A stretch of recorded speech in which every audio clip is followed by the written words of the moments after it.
Yar, avast ye scallywags, come on in. I've got grog and whatever other things pirates eat inside. Dial it back a little, Paul.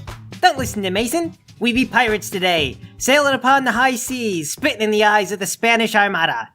Elvis, the game is supposed to be set in Madagascar, so we're robbing the French and the English. Yar, Larry, then I be lost and not sure what I'm doing.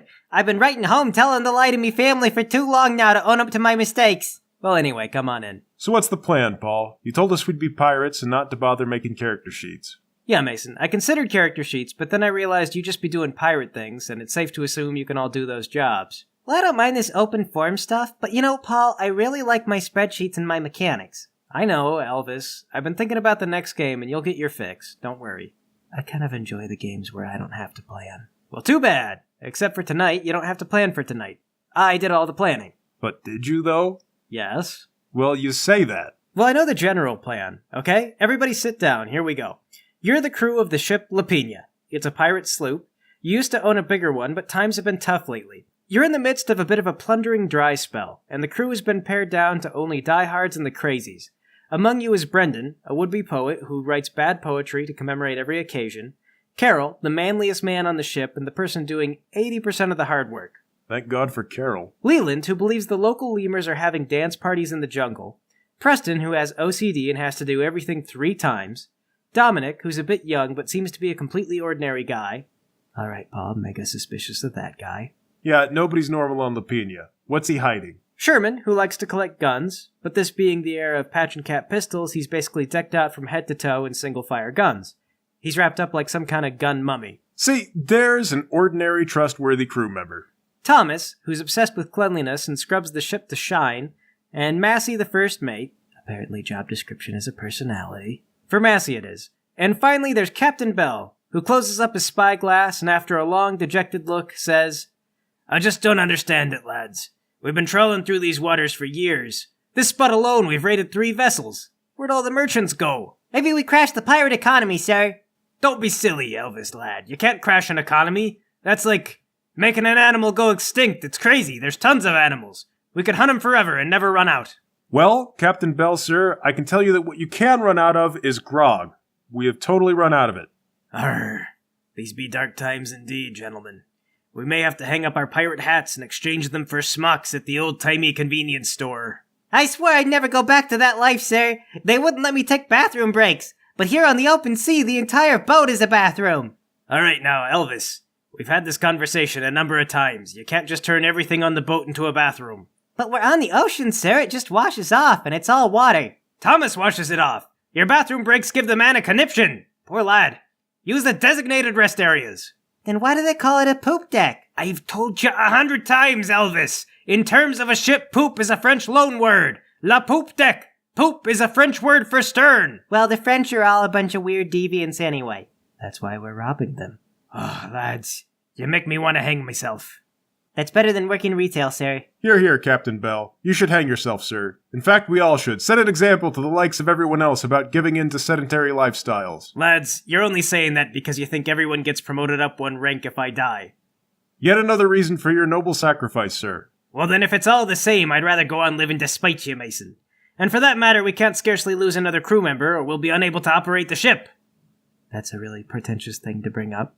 Well, I sure hope that if we attack another boat, that it doesn't get violent then. Captain Bell sighs and holds up the spyglass again. Then he yells, Lads! I see a boat! Get ready! We finally got work to do! Ready the cannons! Aye, aye, sir. Oh, sir? We're out of cannonballs. We are? Since when? Well, remember when the dolphins came by and Sherman thought they were laughing at us? I said it was bad luck to fire the cannons at them. It's fine, just load the cannons with whatever we have. Aye, aye, sir. Paul, I gather up all the kitchen supplies and start loading them into the cannons. Captain Bell, sir, before we fire all the cutlery from the cannons, I feel it's prudent to mention that the men don't have weapons anymore. You don't? No, sir. You told us to sell our weapons to afford cannonballs. But then we used the money to buy grog, which we drank. Yeah, and we're still out of that, by the way. I scarcely remember doing that. It's probably from all the grog, sir. I suppose it must be. Yar! Well, lads, I guess pull the kitchen knives out of the cannons and just put in the forks and stuff. Arm yourselves. Brilliant, sir. And so quickly decided. This is why you're the captain. A lesser man would have already hanged himself. Oh, Alright, Lowry, that gives me an idea. Paul, I fetch a rope and I start making a noose. What you doing there, Mason? I've got a brilliant idea, sir. We won't even need weapons. Because you're gonna hang yourself? Because I'm gonna hang myself. Alright, lad. Best of luck with your crazy plan. Your ship Lapinia pulls up to the merchant vessel, blasting plates and forks into the side of the boat. The men throw out grappling hooks and planks and begin boarding, wielding nothing but kitchen knives. Mine's bent. Does anyone have a straight knife? I need a new knife. Wait, doesn't Sherman have like 100 guns? Yeah, you're right. I guess he does. Sherman runs in first, shooting his pistols at everyone while the rest of you rush in behind. Alright, Paul. I run to the center of the boat and toss the noose over the sail. Everyone stop! Lay down your weapons or I'll hang myself! The merchant crew are already kind of backing off and taking cover from Sherman. You're not sure if it's the guns or the threat of a pirate killing himself on their boat that's doing the trick, but the guns are probably helping your message. You also notice that the crew is oddly minimal for the size of the boat. Start wrapping the noose around my neck. Does anyone have a chair I can stand on? I'll really do it. Surrender now. You keep him at bay, Mason. I'm going to the captain's quarters. Alright, you barge in and you find the captain, as well as some richly dressed noble-looking guy. He's decked out in all manner of jewelry. He's got a ruby-encrusted tiara, rings with gemstones of all kinds, an ivory-laden necklace with an emerald centerpiece. The ivory is carved to look like crocodile teeth. Well, that's gaudy. Take off my shoe, then take off my sock and hold it out. Put your money in the sock and no one gets hurt. Sorry, Lowry. I had a little bit more for the rich guy. He's also carrying some kind of weird animal. It's like a cross between a chinchilla and a cat, and it's the fluffiest little thing you've ever seen. What even is that? Whatever, put your money in the sack and prepare to get stabbed with a bread knife. The noble says, "Oh, woe is me! To be accosted by pirates? What a dreadful thing!" He reaches into his coat and drops a sack of coins into the sock. The captain unhands whatever money he had on him. Hit the rich guy with a sock full of coins. Oh! You fool! You've given me the means to your destruction. Hand over the rest of your belongings or I'll beat you to death with your own money, and then my friend will kill himself. Good heavens, what an ironic way to die were that to happen. The beating, that is. I don't know what's going on with your friend. Business is slow right now. We're trying new things. Don't try to psychoanalyze it. He starts taking off all of his jewelry. So shall I put this in your sock as well? Take off my other shoe and hold out my other sock. Okay, you're not going to hit me with whatever I put in that one, are you? Sir, I am a dangerous, barefoot pirate wielding a sock full of coins. I can't promise you anything. Okay then, here's rolling the dice. He stuffs some pieces of his rich clothing into the sock first, and then the jewelry goes after. You're a smart man. I was gonna hit you. Give me your jacket. Very well, here you are. And your socks. My feet are cold. All right, give me a second. He sits down and he pulls off his stockings. Well, these are gonna run. Haven't you ever worked on a boat before? It's all I'm wearing, sir. It's inconsiderate, but I guess we'll have to work with it. Well, will that be all? You have all my clothes, and I think that means you've taken all that you can. Yeah. Oh, no, actually, you seem important, so I'm gonna take you, like, as a whole person. As a hostage? That's right. Get in the sock. But the sock is full of my belongings.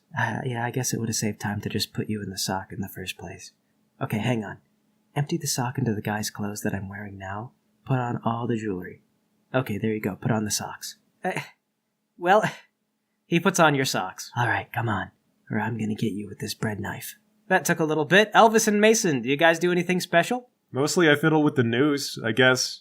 Sorry guys, it's my first time killing myself, and I've obviously never done it in front of an audience, so, I'm doing my best to figure it out as I go. I guess go below and see what they're transporting. Looks like a lot of rum, and you also find a personal chest with a bunch more jewelry and cash. Hey guys, look what I found! A cheer goes up among the pirates. Hey Mason, you don't have to kill yourself! Oh, well, maybe next time. I feel like I was really onto something. That's alright, I'm sure you'll get your chance. I never get to try my cool ideas. Well, one day someone will call your bluff on this hanging thing. Try to stay positive about it. Alright. I guess I won't lose hope. I might still get to do it. But how'd you like to exchange that noose for a diamond necklace? What am I supposed to be, a girl? Give me that big stupid ring. In some cultures it's okay for guys to wear necklaces. The shiny rock represents your virility. Oh. Well, I guess when you put it that way, it suddenly makes a ton of sense. Here, give me the necklace. Oh, it looks like the diamonds are princess cut. Ooh. Everyone, I've caught a wealthy individual. Who, that naked guy? Yes, obviously, Mason. Lowry, you can't just keep kidnapping naked homeless people and asking for ransoms. It worked once. They thought we had the real guy. It's been one success out of like 100 failures. Well, how many times do I have to get a big ransom on a person I didn't even capture before you admit that it's a good scam, Mason? I'm not saying it's a bad scam, Lowry. I'm just saying that if we don't have the right guy and they fall for it anyway, we probably didn't need to kidnap anyone at all. We could just put a bag over Elvis's head and say that's the guy. Nobody would ever believe Elvis is rich. It's true. Even though now and then we have entire chests full of riches, I've got peasants' knees. It's a dead giveaway. Your captive says, he does. You could spot them for miles. Well, we'll just cover up the knees. There's really no hiding it. I've tried everything. Makeup, rubber knees, baggy pants. It all looks fake. See, you gotta catch someone with convincing knees. Well, we could put him in a dress and say he's an inbred lady. Sir, are you an important person or should we let you go? Well, I don't want to say I'm unimportant. He was wearing a fancy outfit when I caught him. And just look at those knees. They practically radiate money. Well, you're wearing fancy clothes now. That doesn't mean that you're rich. All right, look, I know how to tell. Sir, how much money per month does it take to support a family of 4? 3? Is that too much? 250. 250 what? $250? 250? There's no way that children would eat that much. All right, fine. I guess he's somebody important. Let's throw him in the hold. Wait, well, I do get to keep my fluffins, right? I don't know. What's a fluffins? The guy's holding a little animal that looks half chinchilla and half cat. It's ridiculously fluffy. I'll take Fluffins. No! I need him. I mean, he needs me. He gets terrible anxiety and will just pee all over everything if he's not inside his comfort zone. Oh, I don't want Fluffins anymore. That's right, he's a big responsibility. Aren't you? Yes, you are, my little urine landmine. All right, well, that's Fluffins. Who are you and who would pay money for you? I am Alfonso Lafons, and I happen to be a highly influential merchant in the area, and I have a substantial bank account. If you let me go, I can write you a very generous check. Yeah, we don't cash checks. So what we'll do is we'll keep you in the brig until we get, like, a physical cash transaction. Oh, I don't think that's going to work. Why? You've got the knees for it. You do have really good knees. I noticed when I stole your stuff, but I didn't want to seem like I was coming on to you. Is that why you wear stockings? Well, my knees are resplendent. I mean, it wouldn't work with my schedule. I have important places to be, you understand. More important than the brig? Nowhere's more important than the brig. I'm not sure you're quite grasping. Within the next 3 days, I absolutely must be there to negotiate on a shipment of bananas, or my company will lose a significant amount of money, and then I won't be nearly worth as much. Ah, dang, that's a good point. I guess we better let him go. Oh, thank you. I knew that in spite of your reputation as unwashed, syphilis-crazed pirates, you'd be willing to see reason. Yeah, I say we push him in the water and let him swim to his meeting. How dare you? We haven't had syphilis since Syphilis Sam died from syphilis. It was a tragedy, and it would behoove you to show a little bit more respect for the dead. Sam was a saint, a downright treat to have around the boat, and I think everyone is in agreement when I say that our crew is poorer for having lost him. There's a general murmur of agreement among the pirates. Hear, hear. I loved you, Sam. Not enough or in such a way as to catch your syphilis, but like a brother who had a treatable venereal disease and we just let it run a rampage on you. He was afraid to lose his gimmick, the captain says. More than anything, he feared going back to being just Sam. I warned him against it again and again, but he said he'd rather die as Syphilis Sam than go back to his life's previous uncertainty. Sam really brought us all together. Mr. LaFons, I ought to throw you to the sharks right now just for that. You're lucky a ransom is all that we're gonna do. In fact, I have half a mind to cut off your finger and send it to someone just so they know we have you. He does have pretty wealthy-looking fingers. You moisturize? These are amazing. No, gentlemen, please. We can come to an agreement. I'll give you everything I have on board without a fight. We already have all your stuff and the fighting is over. But not in writing. I can write out a receipt. All right, LaFons, get to the brig. Figure out which finger you hate the most, and I'll at least let you choose. My left ring finger. I'm terrified of commitment.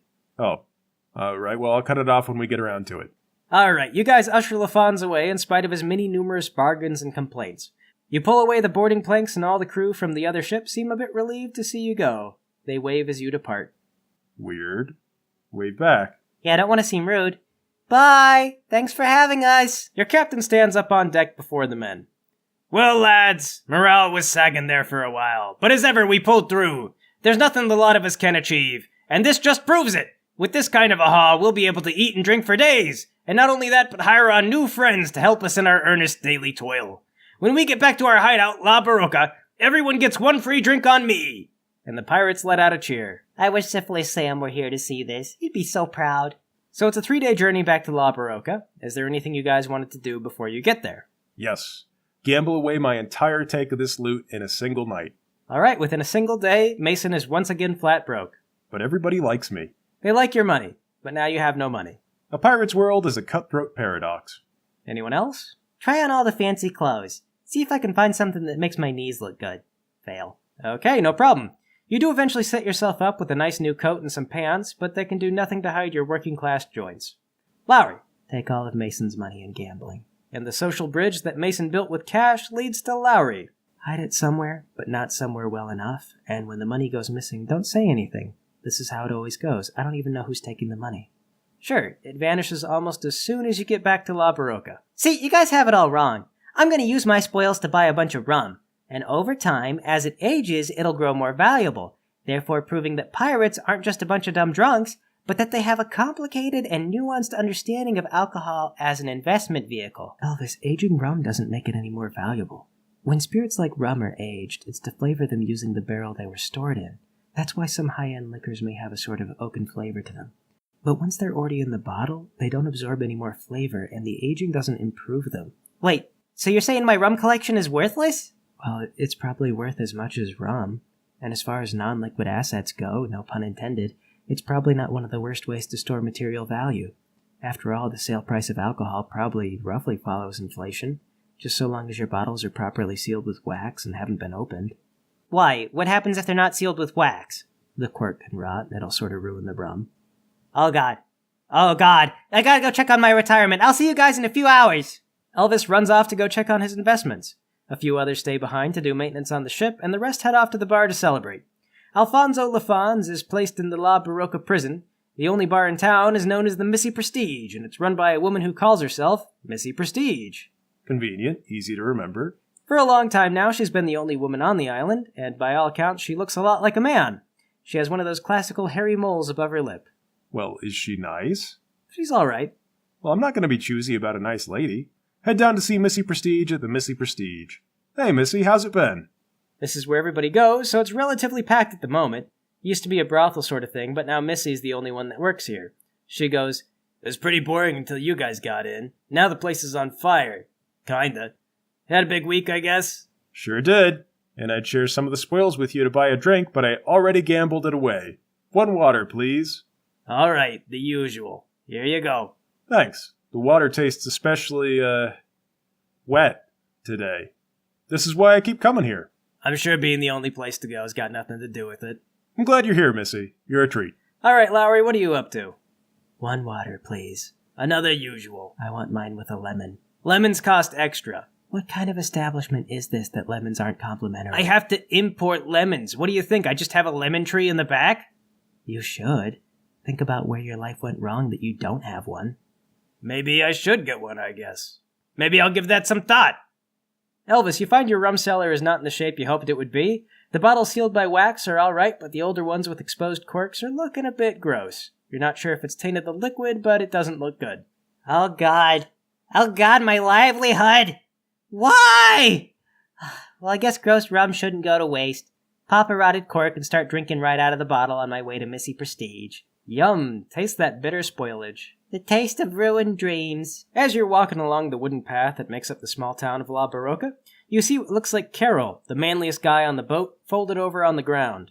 There's no mistaking that he's injured somehow, but as you approach closer, you're certain he's dead, because his spine has been folded over backwards somehow. Oh god! I throw up. Blah! What the heck happened here? You couldn't say what earthly force would do this to a man. Run inside the Missy Prestige! Everybody! Carol is outside and he's folded up like a futon! He's dead! Dead like my dreams! A hush falls over the bar.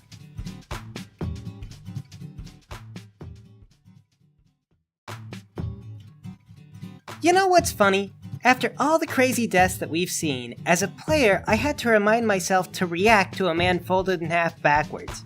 I almost stopped to think about how I should react to that. I know what you mean. We're supposed to be pirates, so we've seen a lot of dead bodies before. Well, probably not one as brutally murdered as this. Not since Daredevil Dave, anyway, but we all saw that one happen, so there was no mystery. Why is it all the good pirates die before the game starts? Hey, I mean, you guys still had Carol until just now. We'll miss him now that he's dead. Right, so you've just gotten back from a successful pirate plundering, you took a hostage, Alfonso Lafons, who's now in a prison cell along with a weird, fluffy animal. And here lies your dead crewmate, Carol, who previously did 80% of the work on the ship. He's still wearing a bunch of stolen jewelry, he's got on Alfonso's ruby tiara, the emerald ivory necklace, and a small assortment of rings. Whoever killed him didn't go for the riches. That's good for us. It means that Mason and I don't have motives. We're flat broke, so if we'd have done it, we'd have robbed him. Elvis, what happened? Did you see how Carol got killed? It looks like something smashed him. What happened is, I ran to the bar hoping to get help because I found a dead body, but then everyone just stood around in a circle gawking at the body. Why don't you guys do anything? Brendan steps forward and says, "Not to worry, I have an idea." And he bends down and he collects the jewelry from Carol's corpse. Hey, wait a second. Mason, no. If we take anything, it looks like we had a motive. I just want to say the guy's not even cold yet. Daredevil Dave got at least 6 hours before we robbed his body. "Oh, noble Carol," Brendan begins, "struck down in ere time, the prime example thereof. How shall we miss you, oh humble Carol?" Oh, is this the poetry guy? That sucked. It didn't even rhyme. It's freeform poetry. The important thing is that it's beautiful. Well, a failure on all possible fronts, then. The other pirates grumble in agreement. The captain appears and pushes his way through the crowd. Massey follows shortly behind him. "Stand aside! What's going on here?" "Good Lord, what happened?" Carol is dead, sir. And then Brendan robbed him? "Is this true? Did anyone see it happen?" "I took the jewels after Carol was found this way, sir," Brendan clarifies. "So no one saw how he did it, then? And no one robbed the body until you rubberneckers gathered around?" Evidently, Captain Sir. "Did something fall on him? Is there a big log or something laying around?" Everybody looks around, but it doesn't appear so. "Well, okay, let me try something. Raise your hand if you're not guilty." Raise my hand. Wait, no, put it back down. No, wait, put it back up. Wait and see what everybody else does. The other pirates look confused for a few seconds and then put their hands up. Leave mine down. "Lowry, is that a confession?" No, I just don't think this is going to get any results. "Well, what do you suggest I do?" I suggest that you assemble a team of trustworthy crew members to investigate the murder. I volunteer. I suppose it would put everyone's mind at ease if you could discern the cause of death. And how many men do you suggest I put on this case? I suggest 4 men, sir. Lowry, there's only 13 people here on the island if we count Missy Prestige, which is terrible luck now that I think about it. If 4 people get assigned to the case, the odds one of them is the murderer, if indeed a murder occurred, becomes pretty good, I think. I've heard that, sir. You know, if you have a box of 100 light bulbs and 2 are faulty, and you test 5 light bulbs, the odds become like 1 in 10 that one of those 5 light bulbs is gonna be faulty. Elvis, I have no idea what you're trying to illustrate. That probability is confusing, sir, and we're playing with the devil's math. All right, I follow that much. 4 people is too many. Who knows what kind of mathematical witchcraft we're dealing with? How about 2 people, sir? No, 2's daft. That's a buddy cop film. All right, then can I suggest 3 people? Aye. 3 people does seem more reasonable. I suppose I accept Lowry because he thought of it. And how about Elvis? I don't think he killed Carol. Carol never would have stood for it. And it sounds as though you may have to do the devil's probabilities. I hope not, sir. I'm terrible at them. We all are, lad. It be cursed math that God never intended for the likes of we. Anyway, I suppose the 3rd person will be Mason, for suggesting a reasonable number of people for the team. You're a great leader, sir. I wouldn't have it any other way. The rest of you, get Carol's body ready for a proper funeral. The man's done 80% of the work around here, and he deserves a proper send-off. Investigation squad, report to me when you have something to say. And with that, the captain departs. The crew throws a tarp over Carol, and they move him off the path and slightly into the woods for later. That was pretty clever, Lowry, considering that you're probably the murderer. Wait, Lowry killed Carol? Why, Lowry? I was with Mason almost the entire time. But not the entire time, and let's not pretend you wouldn't do it. He was folded in half backwards, and he was the biggest man on the ship. Look at these little arms I've got. You think I could do that? Well, if you press me on it, I could think of ways you'd pull it off. I guess we should do our due diligence and start by questioning each other. Does Lowry have a motive to kill Carol? Yes. I'm jealous that he's been the favorite ever since Syphilis Sam died. When does Lowry get the spotlight? Okay, so you have a motive of jealousy. That's right, but I always knew that Carol was too big to kill alone. Okay, so he was too big to kill alone. But your alibi is that you were with Mason. That's 2 people. You could have overpowered him. I was in the bar getting water from Missy, and I'm way too lazy to overpower Carol. Okay, hang on. I pop in the Missy Prestige. Hey, Missy, was Mason in here getting water? Yeah, he was pretending to celebrate by drinking water. Alright, thank you. Okay, I guess that checks out, and Mason doesn't have a motive. If I were gonna kill Carol, I'd want to make it look like an accident. Larry, do you think you should maybe wait for a lawyer or something? Nah, lawyers just get in the way. Stop implicating yourself, Lowry. Nothing you say to the cops can help you, Lowry. Just let me do my thing, man. I'm just saying we're starting to build a strong case around you. Like, it's circumstantial, but it is strong. Well, fine, hang me on it. But you guys are gonna look awfully stupid when you realize you got the wrong guy. Should we really be suspecting a player character? Yes! Do you remember the Dante's Inferno game? You reveal you're secretly the devil one time, and then from then on, you're always a possible culprit. We were trying to escape you, and you were a party member. I can't trust either of you. I know Elvis really wants to play the betrayal one day. It's true. I love Dante's Inferno. I want to be the secret bad guy. Try to keep it in character, guys. Alright, but Paul, you're not denying it could be Lowry. You only know what your characters know. I can neither confirm nor deny. Well, Lowry is insisting that he has a motive. That's right. And also a journal detailing how I'd kill Carol and any other members of the crew, and how I'd get away with it. But really, it's just an anger thing. I've never acted on it. Do you guys want to read my ideas? I think some of them are pretty cool. Fine, give me the journal. Alright, here you go. I keep it in my back pocket. Lowry, these ideas are terrible. I don't believe you. Did you look at them? Tell me what's terrible about them. It says you'd kill the captain by making enemies with Peter Pan. Yeah, and it's genius. Peter Pan only killed the captain because he was the main antagonist, and the captain had a name. The rest of the pirates were just background decoration. They all lived. Peter Pan isn't real. He's real to good boys and girls, Mason, if you believe and clap your hands. You're thinking of fairies. You wouldn't know you don't believe in him, and you're not a good boy or girl. Neither are you. And the captain doesn't believe in Peter Pan either. Oh. Well, you've got me there. I think Peter Pan doesn't have any power over him then. And that's especially bad since Peter Pan can't come unless you invite him. No, now you're thinking of vampires. Guys, what if I killed Carol? Don't even start. You don't have motive. What would be your motive? Well, I just realized I'm kind of jealous of Carol, too. Look, we were all jealous of Carol. He was a huge, manly man, and all the women on the island loved him, and he was the captain's favorite. If we start hanging pirates based on who's jealous of Carol, there's going to be no one left on the island because Carol's dead, and he was the only one who wasn't jealous of Carol. Missy might live. No, she was jealous of his ability to sleep as soon as he laid down. Yeah, I'm jealous of that, too. How does he do that? That guy just sleeps on command. Well, he's dead now, so he's sleeping forever.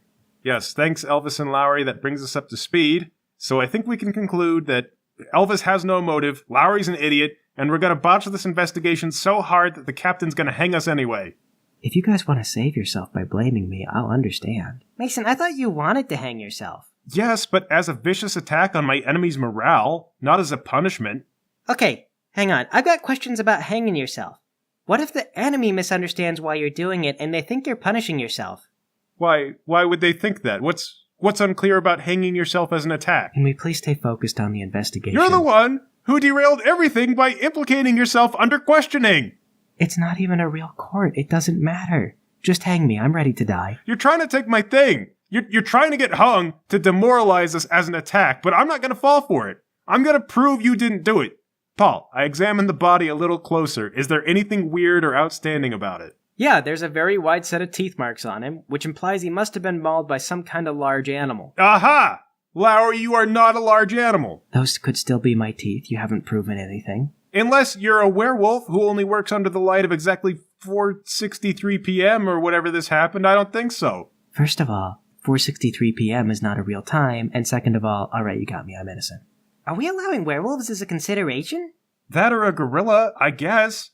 Paul, 2 questions. Do hippos live around here, and do I see any footprints? You've never seen a hippo on the island, and you also don't see any footprints. All right, gentlemen, I figured it out. Carol was killed by a flying hippo. Hippos are herbivores, Mason. It had to be a flying werewolf. This from the guy who believes in Peter Pan. A lot of herbivores are opportunistic predators. You know, horses will eat baby birds and bird eggs. I bet hippos would eat people. See, Elvis sees the logic. He agrees. Except it didn't eat Carol, it just killed him. Maybe Peter Pan got him. Again, animal teeth. Peter Pan, but he was bitten by a werewolf. That's stupid. There's no such thing as Peter Pan. Then how does the werewolf fly, Mason? With fairy dust and a happy thought. Okay, so that's a Peter Pan werewolf. That's how Peter Pan flies. It's clearly just a werewolf that's like Peter Pan, but not actually him, because Peter Pan is a fictional character like Sherlock Holmes. Is Sherlock Holmes fictional? I thought he was based on a real person. The story of Sherlock Holmes is set in London, which is a real place, just like Peter Pan is set in Neverland, which is real, but there's no such person as Peter Pan. All right, I think I understand what page we're on now. So what we're going to tell the captain, based on our Sherlock Holmes-style deductions... Who is not a real person, but London is a real place. Who's not a real person, right. But based on our deductions, we're going to tell the captain a flying werewolf from Neverland swooped in, murdered Carol, but left his body as a warning to the rest of us. Okay, fine. It's the most plausible thing we've got, but we'll gather more evidence. Somebody must have seen something. Why did the werewolf not attack us before? Maybe the treasure is cursed. No, Elvis, that's dumb. I'm just saying we got a bunch of treasure and then a werewolf attacked. What else has changed? A lot of things. Like, Brendan cut his hair.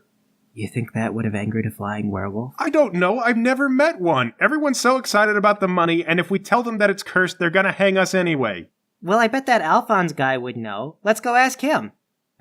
I guess that's better than a hanging that won't cow anyone into submission for me. Paul, we go to the prison. Along you go, down the wooden island pathways, palm trees swaying in the wind. An uncomfortable silence has settled over the area. A brick-and-mortar jail cell awaits, and inside, the damp and crudely fashioned building with a rebar cage, is an angry-looking man who's been stripped down to his underwear. He looks up and says, "You call this accommodations? There's practically nowhere to sit, and if it weren't so nice out, I'd be cold. Fluffins and I have never heard of such poor lodgings. There should be a law against this." Well, there is, actually. Probably several. "Oh, well, in that case, I'm going to report you as soon as I get off the island. This is ridiculous. I hope you people go bankrupt." Yeah, about that, we stole a bunch of your stuff, and, You killed Carol! Admit that you killed Carol! "Are you insane? I've been locked up this entire time." Paul, I checked the door. Is the cell locked? "No, it's not." "Oh my heavens, I could have walked out at any time." Yeah. I hope you'll consider that when you give us that 1-star rating. You're gonna look pretty dumb when it turns out you're basically stuck in a bathroom because you couldn't think to operate the door. Speaking of, where is the bathroom? Well, most hostages just use the corner. The corner of the cell? Is the corner what you call a proper bathroom? I mean the corner of the cell, which makes the cell itself kind of like a bathroom. Okay, that is going in my review. Look, review it however you want, but I want to know, is your jewelry cursed? Please, if it were cursed, why would I wear it? What even happened? I suppose one of you choked to death on a cherry in your celebratory Manhattans. Missy won't let us have cherries. Yeah, she says fruit has to be imported, and she says that cherries stain. That's absurd. Next you'll be telling me I won't be getting a lemon with my water. You won't. And that is absurd. Every restaurant gives you lemons for free, but she won't. Also, you got that bucket of water there. That's for drinking. It's for drinking? Yes? But it didn't come with a lemon. I have complained up and down about that. Internally, in my head, I don't want to upset Missy. How was I to know? I have been using that bucket as a toilet. I've already peed in it. Well, that really sucks, dude, because that's your drinking water. Personally, I like mine without the lemons. Well, Fluffins and I need a new bucket, and I'll pay extra for the lemon if I have to. I am not an animal. We don't have any lemons. Missy won't keep them stocked. This is barbarism. I refuse to be hostage to this. Well, guess what? You're not even getting more water, because you didn't answer my question about the curse. I did so. I said there was no curse. Now get me a new bucket at once. I'm not your maid. Hang on. Let me have your bucket. Finally! Service! He hands you the bucket. Pee in the bucket. Hand it back. Here you go. What? Well, I could have done that myself. What was even the point of that? It was out of spite. Really? Well, this is just some second-rate spite, then. You didn't even force me to drink it. Honestly, what is this, amateur hour? Look at me. Look, I'm holding an entire bucket full of urine now. You handed it back to me with no oversight. Suppose I doused you with it. Don't you dare do that. Oh my god, he's an experienced hostage. You see, you've basically given me a biological weapon. All right, you're assuming that we're not going to kill you if you throw that urine on us. Well, won't you? You're trying to secure a ransom, which means I have to be alive. That means fear alone won't do the trick. Weren't you going to cut off my fingers? Whatever happened to that? I forgot. Okay, it's been a busy day. Some big stuff happened. Some big stuff happened to you. Well, I was captured by pirates. who didn't even lock my jail cell, they're so negligent, and they can't be bothered to procure lemons. Well, if we did, we'd wring 'em out in your eyeballs. Please. I'll believe that when I see it. Oh, wait, no, I won't, because my eyeballs would be full of lemons.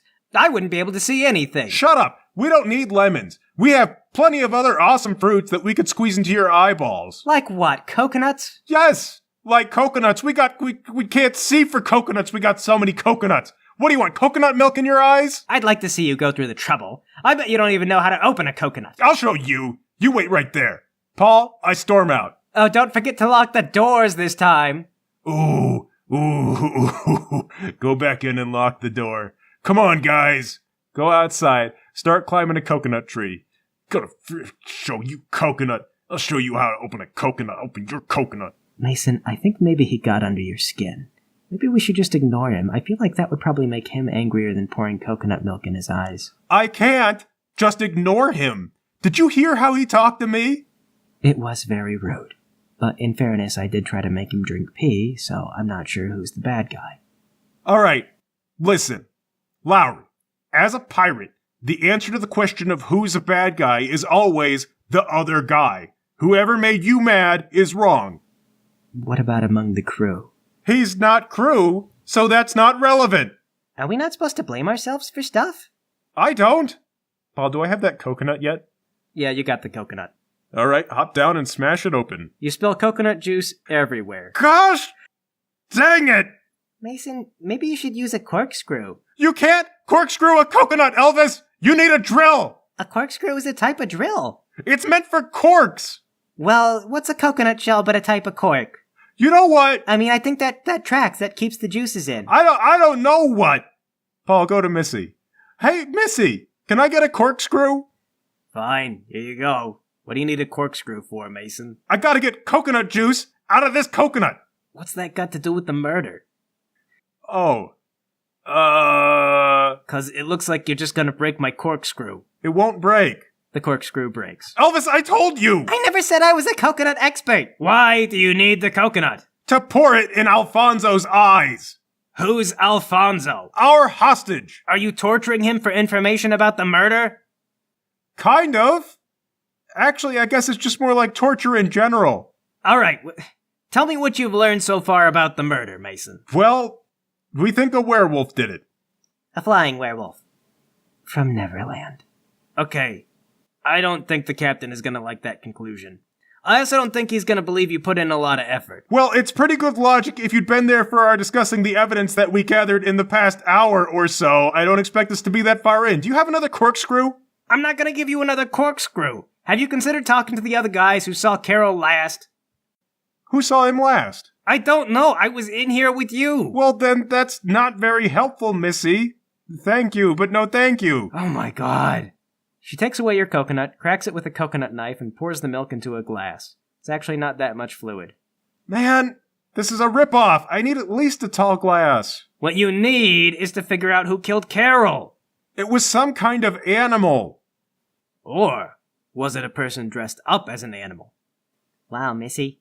You seem to know a lot about dressing up as an animal and killing Carol. Suspiciously a lot. I was in here with Mason and Lowry. I'm just trying to help you idiots get on track. Well, that doesn't rule you out as a suspect. Are we doing this right, Paul? I get the feeling you were kind of going for some kind of, I don't know, murder mystery? You guys are doing great. It's going exactly how I imagined, and with any luck, by the end of tonight, we'll have answered some big questions about the stars and the universe, and the killer will realize this was all just a terrible mistake.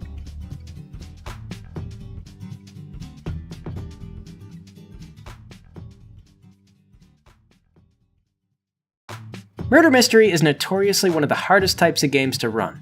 There's so many ways that it can go wrong. I'll be honest and admit that we're the wrong group, Paul. It's too easy to turn drama into something stupid. Is it really even a murder mystery if an animal did it? It is if you don't know what the animal was, Elvis. Okay, Mason. But if a guy dies, it's important to figure out who done it so you can stop that guy. If an animal kills someone, I'm pretty sure it's just an act of nature. No, they totally go and figure out which animal did it, and then they hunt it down. They'll at least kill an animal that looks like the culprit. Well, obviously the animal doesn't get a trial, Lowry. Who are you going to call to the stand, Bambi? No, that's no good. Bambi probably has it in for the local bears or whatever. I'm not exactly going for a whodunit. It's more like a death mystery? Because it's not legally a murder if a bear did it. Because it's not legally a murder, among other things, yeah. So are you confirming that it wasn't a person that killed Carol? I mean, I don't want to steer you guys in the wrong direction, but the animal teeth marks were a big hint that it's not a conventional killing. If it is an animal, it's so obviously that chinchilla thing that Alfonso has. Well... No. You know it is. Paul introduced a conspicuously weird animal, and then, oh look, people start dying. Larry, don't you think that makes it a little too obvious? I mean, I was thinking it was the same thing. Okay, but let's be real. Mason, following the convention that the audience is stupid, you have to make the answer obvious, or else they're gonna get angry and throw a lamp at the TV. Okay. But it's a game for us, though. So we're the audience, and I'm not going to throw a lamp at Paul. I will. I guess the only thing that I'll say is that I know how it looks. But follow your heart. If that answer feels in character, run with it and see how it goes. And anyway, we're still kind of where we started. You found Carol dead. An animal appears to have done it, but there's no tracks and no telling what kind of animal. You've speculated, poked around, and argued with your ransom hostage Alfonso, but you haven't turned up much. Missy, the bar owner, suggested you talk to the people who saw Carol last. Right, after I broke her corkscrew trying to get coconut juice. Well, she's seen a lot of things break due to screwing in her time, so Missy's not too mad. Wow. All right. Okay, so we don't know who saw Carol last. Do we know who knows that? Well, who wasn't at the bar? You don't recall seeing Preston, Thomas, Massey, or the captain. I barely remember who those names are. Who's captain?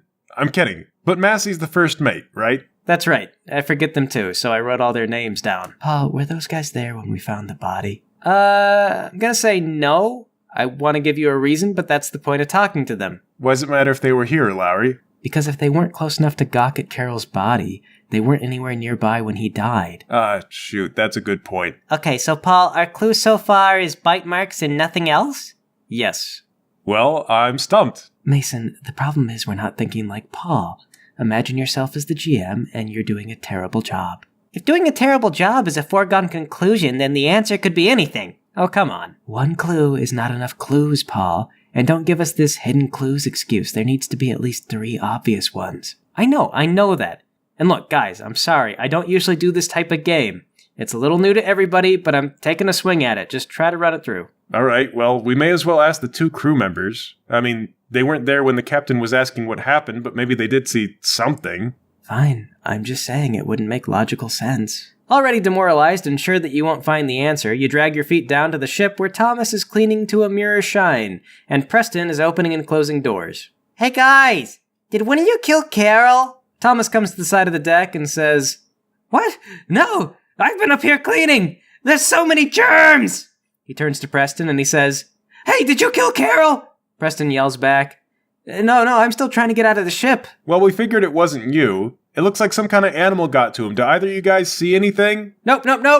Yeah, sorry. I haven't left the boat since we docked. See, I told you, we've got nothing. And frickin' Missy, ragging on us. Go down and talk to the other guys. She's just trying to get us out of the bar. You think Missy doesn't like us? Elvis, all we ever do at her bar is drink free water. She has to hate us. Okay, maybe as customers, but not as people. At some point for her, I'm sure the line blurs. No way, guys. Let's go talk to Missy. Paul, can we go back to the Missy Prestige? There's no reason why not. Okay, go on in. Hey, Missy, do you like us? What kind of question is that? What happened to your investigation? Well, we did what you said, but it didn't work. Well, so what? Ask around some other people. What do you blame me? You think I purposefully gave you a bad lead? Well, we were just a little worried that maybe you didn't want us to hang around the bar anymore, and that's why you gave us a crummy lead. Well, where else you guys gonna hang? I was just trying to be helpful. It's slow around here sometimes. Yeah, but it wasn't helpful. We talked to Preston and the other guy, and they didn't know anything. Well, I'm not omniscient. I was just suggesting a relevant direction you could go in. I didn't realize I needed a disclaimer. I mean, I suggested your culprit might be a man dressed as an animal. That would have left footprints. Hey, your theory was that Peter Pan was a werewolf. I don't see how my theory is less plausible. We didn't say it was Peter Pan. We said it was a werewolf with flying powers, like Peter Pan, the fictional character. And we also speculated the werewolf was from Never Never Land, which is a real place, unlike London. No, London is real. Unlike Peter Pan. Okay, so if that's what you think, are there still Lost Boys in Neverland? I mean, yeah, of course. Them and a bunch of Native Americans. Well, don't the Lost Boys dress up as animals? I I don't remember. I could swear there's a little boy dressed up as a raccoon. And maybe he's just wearing a raccoon hat or something, but they attack pirates. So what you're saying is that a flying child dressed up as a wolf flew down from the stars and killed Carol, the largest man in the crew, and also that you like us as people. Yeah, if we're just throwing things out there, yeah. The captain won't believe any of this. You don't know, Lowry, I believe it. Elvis, you want to believe it. That's totally different from really believing. Not if you want to believe hard enough, that's how fairies get made. Well, the way I see it, guys, we have two options. Either we can go tell the captain our theory, at which point he'll get mad and probably punish us, or we can run off and hide in the woods on the island, where there's also probably a dangerous pirate-killing animal. Oh wait, no, there's three options. We could also just stall and not report anything and see if maybe the captain forgets. Let's try for option 3 and then bail for 1 or 2 when the captain gets to it. Just then, the captain comes in. Ah, gentlemen, so what have you figured out so far? Captain, sir. Well, we figured out it was some kind of animal. The bite marks are obvious. I see. That's relief. I'm glad to know it wasn't one of the men. Any idea what kind of animal? No, sir. The teeth were pretty big, though. We'll keep looking into it. All right, then. Best of luck. Let me know when you find something. The captain leaves, and I guess you guys give up for a little while? You have given us nothing to work with, Paul. 3 days pass. Okay, hang on. You know in the movie Clue, every time they turn a corner, somebody new has died? That's because it's a well-paced film, Paul. You expect us to wait 3 days for new information? I'm realizing how stupid that is as we go, Lowry, but yes. That's how long it took to get back to port, wasn't it? Yes, Elvis? Okay, I don't know if we ought to act on that information.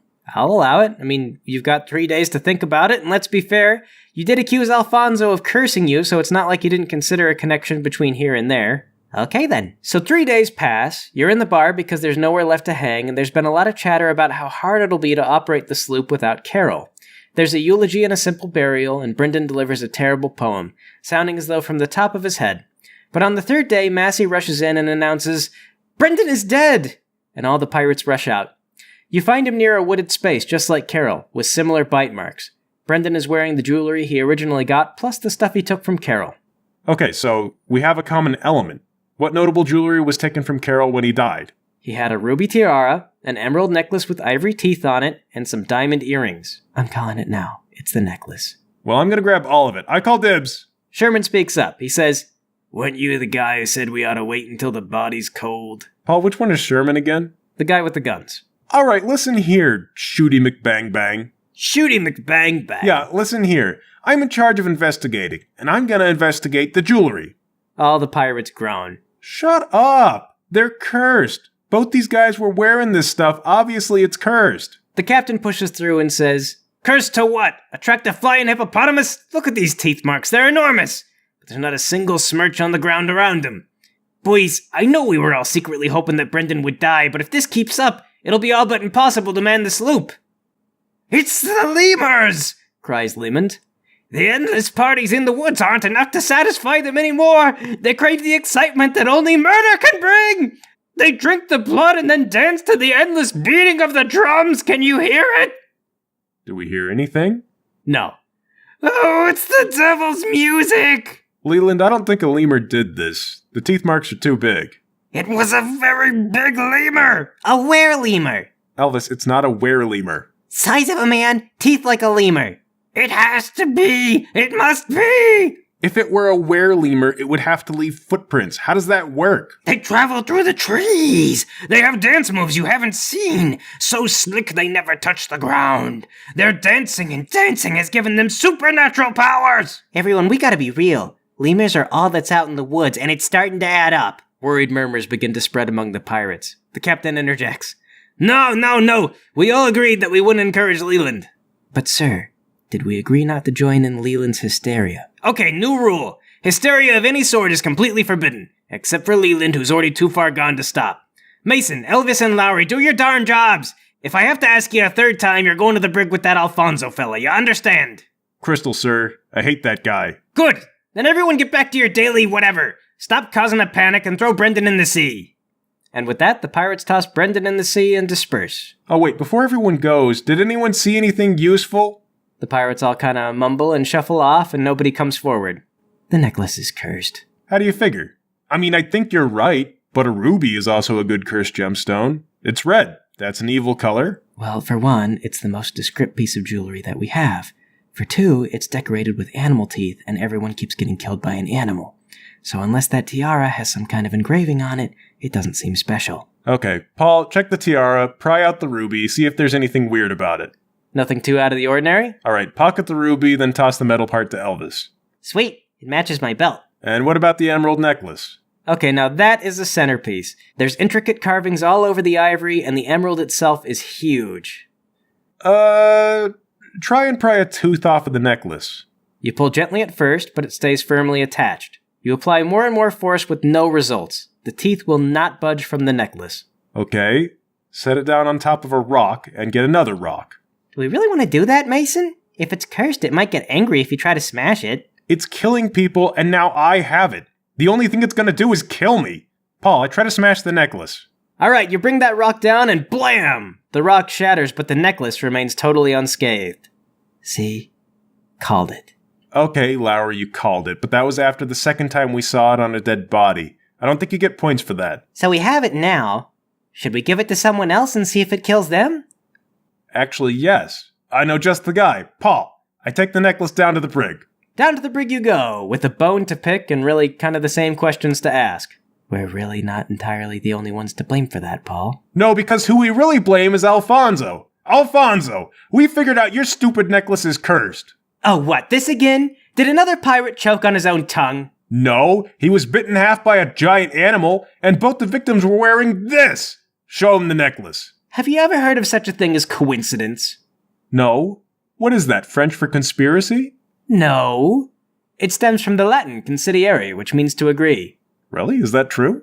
Yes, it is. Well, people agree during a conspiracy. Well, the word conspiracy is actually Norman French. So the word conspiracy is a French loanword, but coincidence evolved from Latin. Alright, I know what a coincidence is. I was just jerking with you. Could you quit turning the power dynamic around?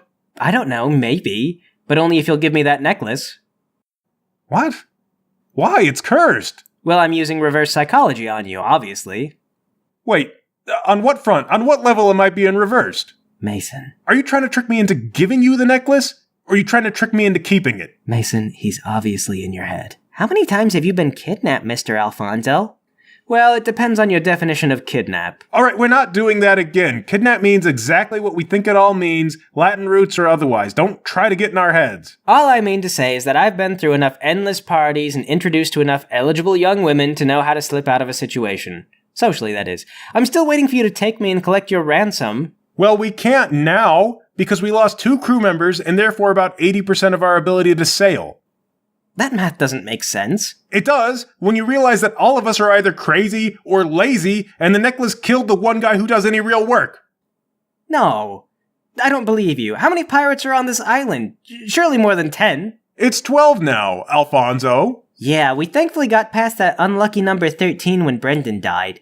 Nothing but smooth sailing from here. How's that make you feel, huh? Knowing that maybe you can't get off the island. But then how are you going to collect the bounty? Or return me home? Well, currently, I'm training a flock of carrier pigeons so I can tie a man to them with a bunch of strings. We'll send him into civilization to ask for help. Alright, I don't believe that at all. There's no way you have enough carrier pigeons. I just told you the entire crew is crazy. If I suggest it, they'll try to make it happen. They'll do it with seagulls. That's right, Alfonso. You're talking to the last guy sane enough to possibly get you off this island. And I have the cursed necklace. I don't know. I haven't taken a test or anything, but I also might be sane enough to rescue you. Grab Elvis and pull my kitchen knife on him. Oh, okay. I mean, we could take that test now and prove I'm not sane. I mean, I'm not going to die on the hill of having sanity. Look at me, Alfonso. Come clean or I'm going to kill Elvis, then hang myself. Once we're gone, no one person on this island can possibly get you out of here. Alfonso points at Lowry. Well, what about him? Who, Lowry? I'm gonna steal a lifeboat and leave as soon as I'm sure the curse won't follow me. I've been thinking about supplies, I'm gathering up enough to live on, I'm getting a map. Sure, it's gonna be tough, but life is tough. Look, there's no need to be this rash. I'm gonna do it. I'm gonna hang myself. Okay, just relax, alright? There is a curse. Aha! Aha! I knew it! We got you! I bet none of your eligible ladies ever threatened to kill themselves. No, at least one has. Normally in those cases I just escape to the bathroom and I leap out the window. Dude, that's cold. A woman says, marry me or I'll kill myself, and what am I supposed to do? Honestly, what kind of marriage would that be? Well, you could try asking a lot of prying questions about her family life, and why she'd say something like that. That sounds really tedious and kind of like just exactly what she wants. Love is tedious. That's exactly what Mother said. Excuse me, we're getting off track here. I have an evil necklace that kills people. I have it. It's gonna kill me. Yes. So, the necklace itself isn't killing people. It's cursed by some sort of profane crocodile god. Okay. Which crocodile god? Is there more than one?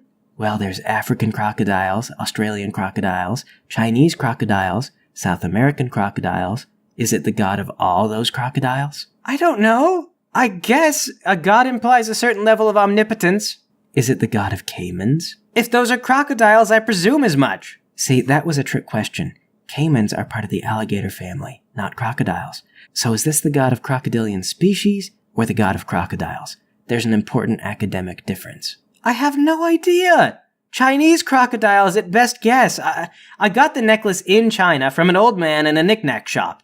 It's also where I got fluffins here.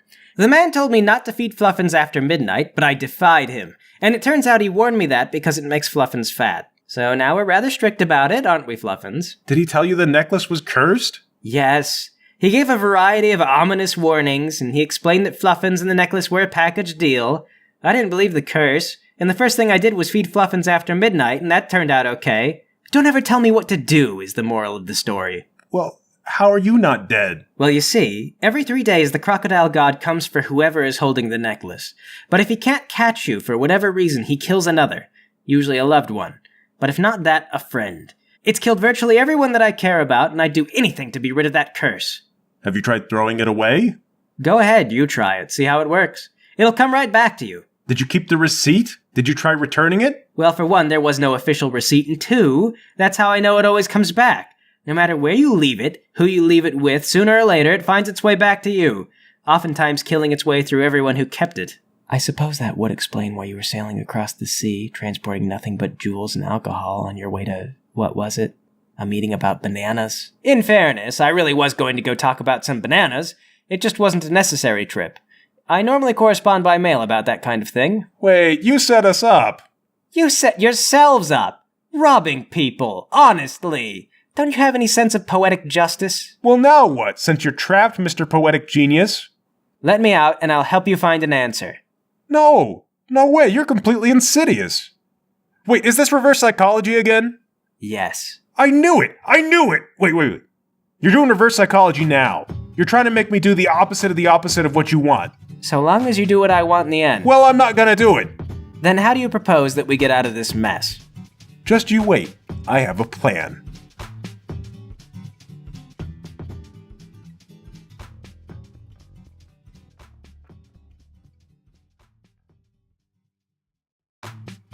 So, Mason, you have a plan? Actually, Elvis, I don't. You're gonna look awfully stupid, Mason. Shut up, Lowry. I don't have a plan right now. That doesn't mean I'm not gonna have one in 30 seconds. Alright, I'm just saying, you threatened to pour coconut milk into Alfonso's eyes, and you didn't do it. Alfonso seems like the kind of guy to remember those types of mistakes. Alright, fine. Paul, I climb up a tree and I gather a bunch of coconuts. Okay, you get an armful of coconuts. You really need me to do this, Lowry? It's honestly not for my benefit. It's for you. Well, don't act like you're not gonna enjoy it. I will enjoy it. But I'll also enjoy when Alfonso lays into you for not torturing him correctly, so it's whatever. Okay, Paul. I go back in the jail cell with my coconuts. Hey, Alfonso, I forgot something. He perks up and says, what is it now? Remember when I promised to torture you with coconut milk? Yes, that was 3 days ago. Is that how long it takes to get things done around here? It took you 3 days just to gather up coconuts? We'll set them on the table. I'll see you again for the torture in 3 days. Elvis, Lowry, hold him down. Hey, Mr. Alfonso, could I ask you a favor? Elvis, was it? Before or after the torture? Well, I was wondering, it seems like you have a lot of experience. Could you give me a few pointers on how to torture you better while I'm doing it? Really? You want me to teach you how to torture me? Elvis, shut up. We know how to torture people. Evidently not. What are you gonna do, crack those open over my head? Stupid. It's not stupid, Alfonso. You're gonna suffer and you're gonna hate it. If you knew what you were doing, you'd get a wash tub and crack the coconuts over it one at a time. Maybe throw in a little seawater to save yourself some effort. I know this is gonna take forever. And then waterboard me with it. You know what? Throw the coconuts down. You know what? You make torture not a lot of fun, okay? Some of us only torture people for a hobby. We're not expert torturers who just torture everyone in the room with us all the time. Oh, come on, Mason, we try. Yeah, but not as hard as Alfonso. Try hard. Honestly, it just comes naturally to me. Well, you know what? I don't even want to torture you anymore. Just stay in here by yourself with your stupid chinchilla cat. I barge out. Joke's on you! I don't know if you noticed, but I don't get on with people anyway. I prefer to be alone. Slam the door. So, about your plan. The torture was just making a point, but a plan would be good. Yeah, okay. So, you know what? We're gonna figure out this cursed necklace without Alfonso. That's really more of a mission statement than a plan. I know it's a mission statement, Lowry. You have to preface a plan with a mission statement, or else how are you and Elvis gonna know what I'm trying to achieve? Okay, then what's the functional main body of your plan? Well, let's find out how it kills people. Yeah, I sense there's gonna be a problem experimenting with that. I think we've lost enough people we can't man the sloop, right? Elvis, that's a long-term problem. The short-term problem is that this necklace kills people. Right, and since you have the necklace, it's gonna kill you. Toss the necklace to Lowry, and now you have it. Don't catch the necklace. The necklace bounces off of Lowry and falls on the beach. Mason, even if that had worked, I'd still have a problem with the plan. Actually, more of a problem. What if we put the necklace on a lemur? Wait. If it only kills one person every 3 days, if we catch enough lemurs, then we could get weeks of time to figure this out. Or until food on the island runs out. Well, that's assuming it kills lemurs. If it doesn't, it goes for whoever had the necklace last. I'm still in a lot of danger. Maybe we should ask Alfonso if he's tried putting the necklace on animals. The only reason I'm going to go back in there and talk to that guy is to stuff lemurs down his throat. No, Elvis, our lemur expert is Leland. Leland is going to help us catch every lemur on the island. He's crazy and probably doesn't really know anything about lemurs. Shut up, Lowry. This is not constructive. And he'll learn as we catch lemurs. Polly, go find Leland. Alright, Leland spends a lot of his night awake watching the jungles, trying to figure out where the lemurs are having their dance parties. So during the day, he's usually sleeping in the bunks. All right, to the bunk. Shake Leland awake. Leland! What? Are we shoving off? Nah, buddy. I finally realized that you were right about the lemurs. But I thought the captain said not to indulge in my delirium. You're gonna get in trouble. Aw, thanks, Leland. It's nice that you're looking out for us. No problem. We're all a big family, this crew. Leland, have you ever stopped to wonder, what if the captain doesn't hear the lemurs because he's delirious? Oh, no, I have wondered that. I would never say it out loud, though. That'd be a flogging. Well, yeah, flogging. We'll keep it quiet. But this... Listen. Okay, I think I heard music last night, and I have run out of patience with it. Yeah, I know what you mean. It wouldn't be so bad, except it's the same dang song every single night. That's why we're gonna stop it. And I thought that you, being the premier expert on the island for lemurs, could help us. If we snag all the lemurs on the island, I will give you this. Hand him the necklace.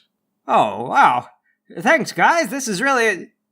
Wait a minute, didn't you say this amulet was cursed? I don't think so. No. It looks really good. It really matches your eyes. Oh, okay, well, if you're sure. Definitely, yeah. Yeah, definitely. Actually, it is kind of cursed. No. Totally cursed. No, it's... We confirmed it's indestructible, and we think it belongs to an evil god. Okay, it's kind of cursed.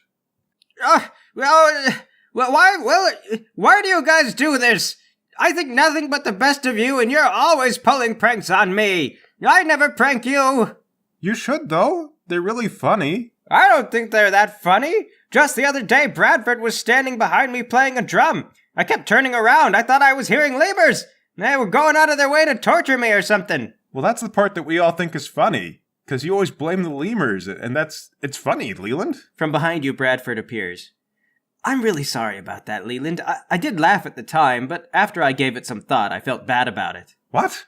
Bradford, how long have you been here? Oh, me? I've been standing behind you pretty much the entire time. Just outside everyone's visual periphery. Ugh. Well, could you not do that? What all have you heard? Well, I'm up to speed on the necklace, and I saw the whole thing with Alfonso. Very embarrassing. So, okay, you know we're trying to catch some lemurs now.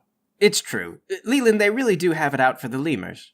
Really? It's not just another prank? No, we really want to catch them. So is the cursed necklace a prank too? No, that we think is gonna actually really kill you.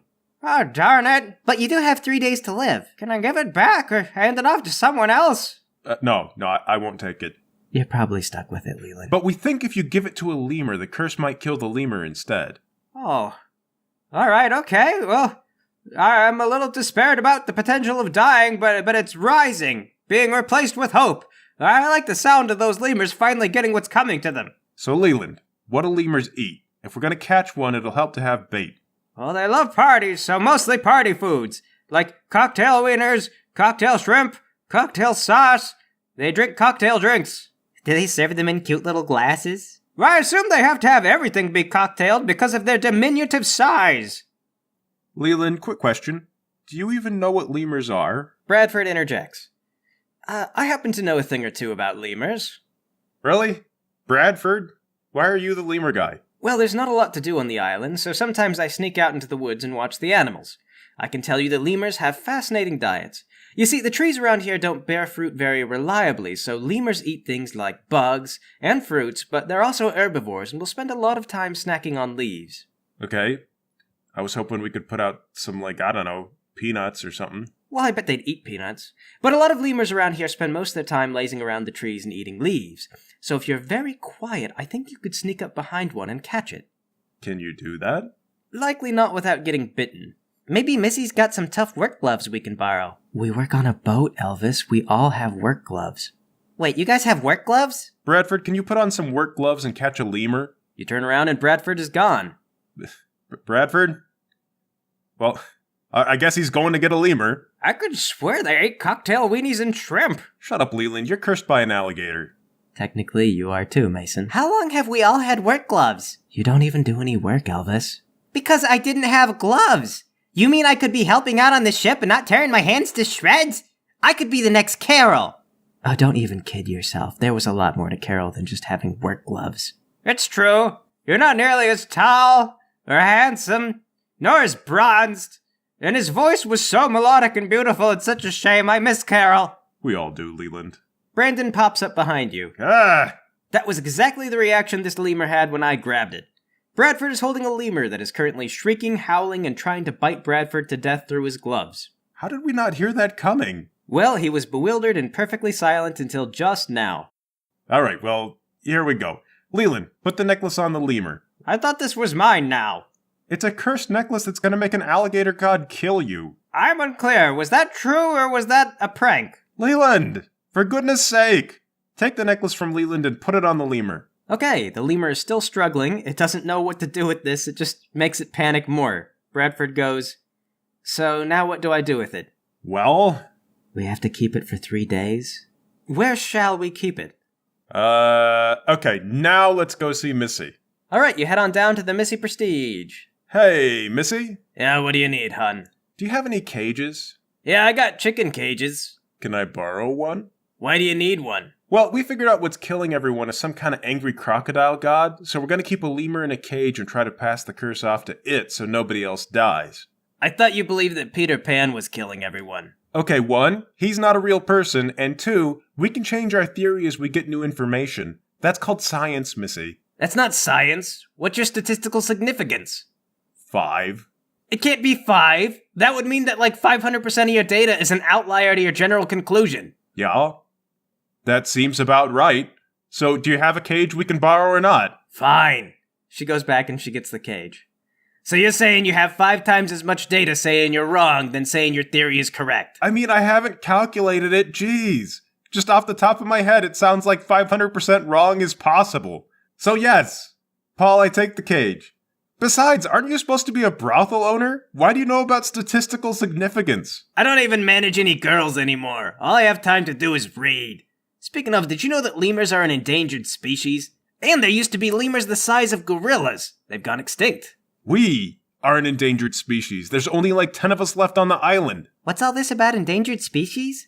Missy is saying that lemurs are endangered. Wait, so we're gonna sacrifice an endangered animal to an angry crocodile god? Wait a minute, how is it that you object to that, but killing old Leland was fine and dandy with you? I don't think you're an endangered animal, Leland. Well, there's only one of me here. If I die, there's no more Lelands.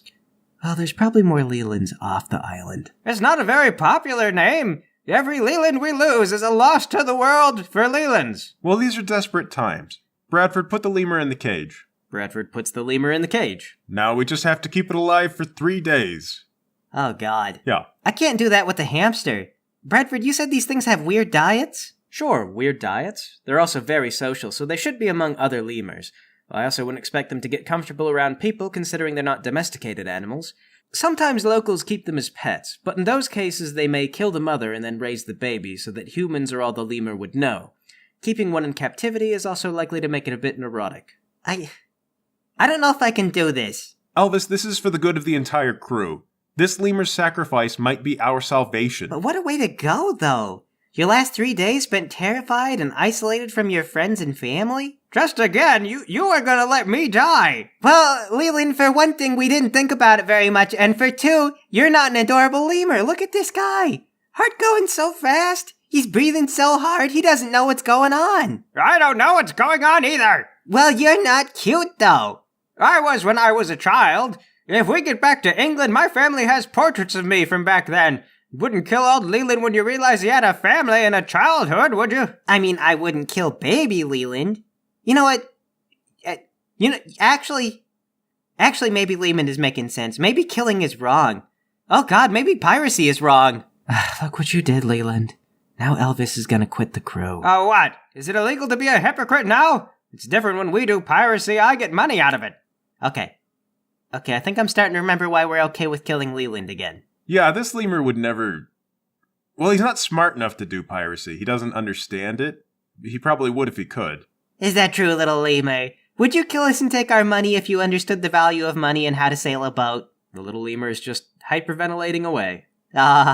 You're gonna die from panic before 3 days. Well, we got a lot of time, and this is probably the first of several lemurs, so... Do you guys want to build a lemur habitat? I mean, we're gonna need more lemurs. Paul, what's the rest of the crew even doing with themselves? Other than working on the ship and general maintenance, nothing. Okay, Bradford, you're the lemur expert. Can you draw us a lemur habitat plan? Oh, well, funny thing, I've been watching them for a long time, and I did really entertain the idea of keeping them as pets before I learned a bit more about them. But I do have this whole habitat plan sketched out in my journal, with dimensions and everything. Great. Okay. Bradford, give us a list of supplies. We'll split up and we'll get the crew building a lemur habitat. All right, away you go. It's such a weird request that a lot of the other pirates don't ask too many questions. Several of them are even excited about the idea of keeping lemurs, even though Bradford keeps telling them that the lemurs are going to hate it. If we could just think of a way to force the lemur to wear the necklace in the wild, I guess we wouldn't need the habitat. Actually, I think we're probably going to have to tie the necklace to the lemur pretty good, even with the captive lemurs, because they don't really like the necklace. That is correct. The lemur does not seem deeply intent on keeping the necklace on. He doesn't seem to understand it has money value. See, this is their innocence. Well, I'm sure as a pirate I know all kinds of crazy knots, right? I guess you would, yeah. You carefully tie the necklace around the lemur's chest, and that should keep it. Anyway, the captain notices all of this eventually. He comes, standing with his big thick boots in the sand, and goes, "What on earth is all this?" Lemur habitat, sir. I see you've got an animal in there, but I mean, what for, lad? Oh. Well, you see, sir, we believe the animal that's killing the men would like to eat lemurs instead, sir. So you've identified what the killer animal is, then? Well, we've developed some expectations about the behavior of the animal to within a statistical significance of 5. A statistical significance of... Well, I was gonna get mad, but that all sounds rather professional, Mason. It is, sir. It's how the professionals speak.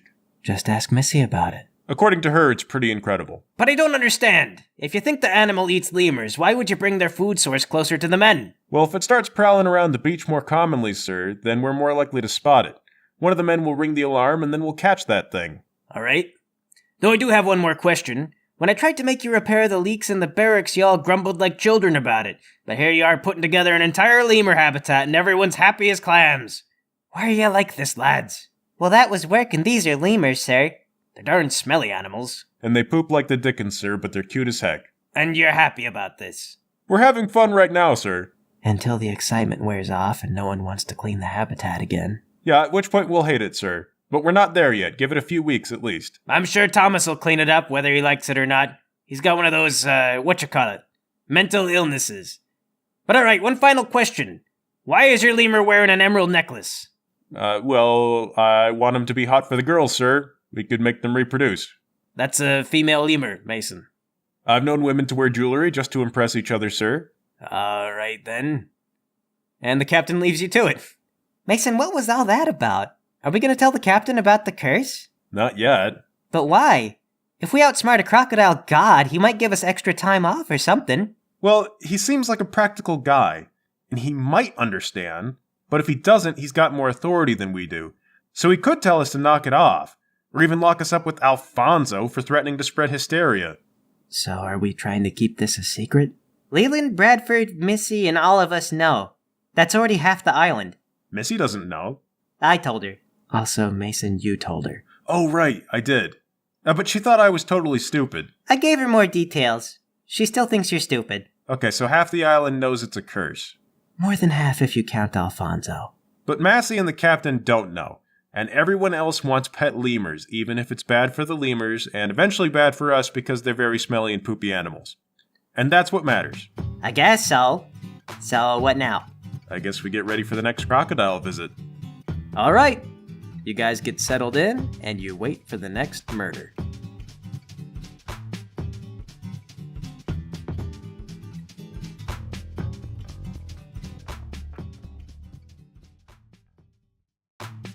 So how do you guys think the alligator god works? It's gotta be an ambush. Actually, Elvis, it's a crocodile god. We discussed this, Paul. There's different hierarchies of crocodile. Crocodilian might include alligators. Okay, Lowry, but that's still not an alligator god, that's a crocodilian god. It's the same difference. He's the god of all of it. Well, the big red flag for me is that Alfonso has that Fluffins animal, and that is obviously special. Well, Mason, it could be a red herring, but red herrings in a mystery role-playing game would be stupid.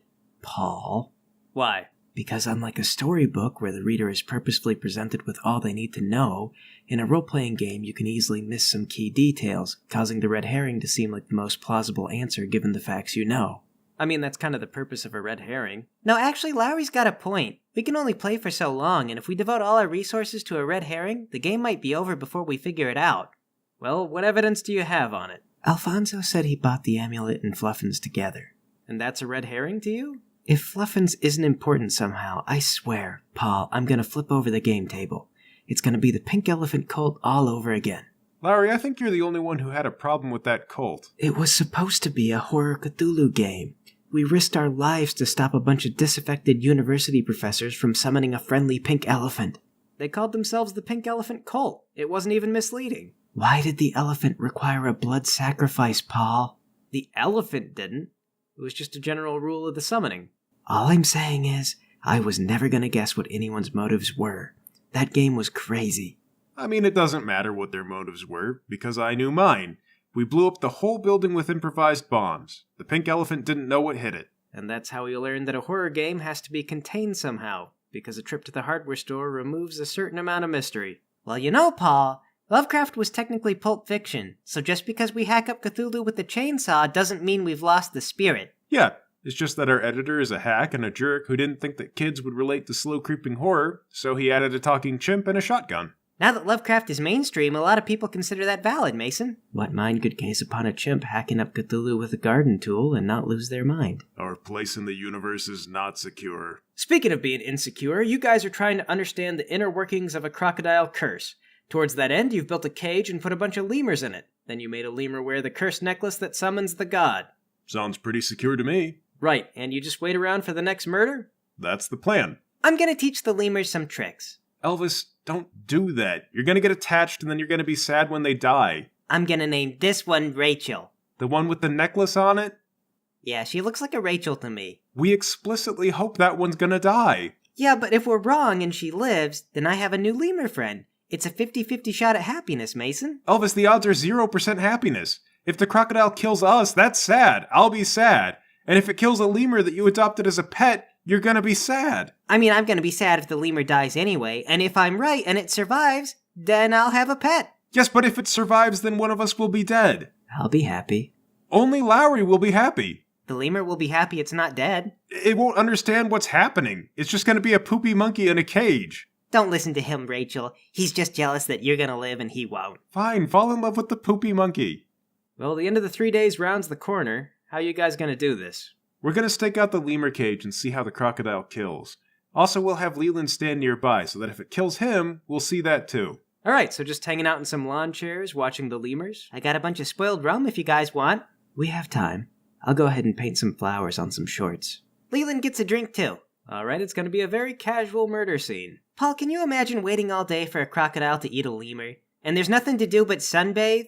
How am I supposed to stay on edge? Yeah, really. You can't be freaked out about a crocodile god all the time. Alright, well you guys are lounging around, sipping your rum, wearing your sandals, and the lemur perks up.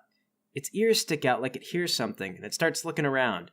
None of the other lemurs seem concerned, but for some reason, this one knows something is up. Oh, shoot. Is someone writing this down? I'll make a note. The lemur knows somehow. Don't animals sometimes have a sixth sense? Entirely without warning, a gigantic crocodile head glides up out of the sand like a phantom. It grabs the lemur at once, rolls in one horrific, violent motion, and snaps that lemur in half. And within less than a second, it falls back into the sand and is gone.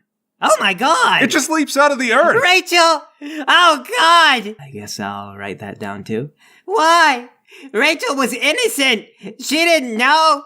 It was Leland who was due for the killing! Now, you listen here, you... And before Leland can finish that thought, he's jerked backwards over a giant crocodile, killing him instantly, before the crocodile once again returns to the sands.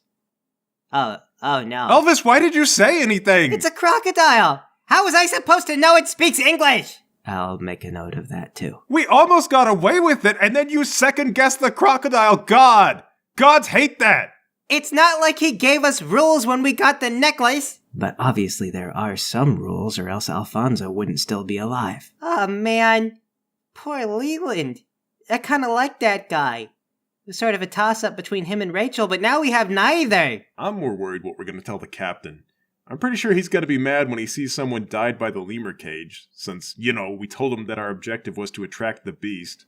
Honestly, it's his fault for not stopping us. Yes, but this is not a democracy, and if the captain decides who's guilty, I'm pretty sure we're gonna lose the argument. Well, you'll have the opportunity to try. The captain rounds the corner. Hello, boys! A fine... What in the blazes happened here? Another killing? Sir. Yeah. We all saw it this time. The beast is, Well, did you get it? Not exactly. Oh, for the love... You let Leland die for nothing, then! And Carol as well! How many good men do we have to lose before you three get your act together? Well, sir, I didn't want to tell you this, but we believe the animal is supernatural in nature. Supernatural? Like what? You think we're being stalked by the Chupacabra?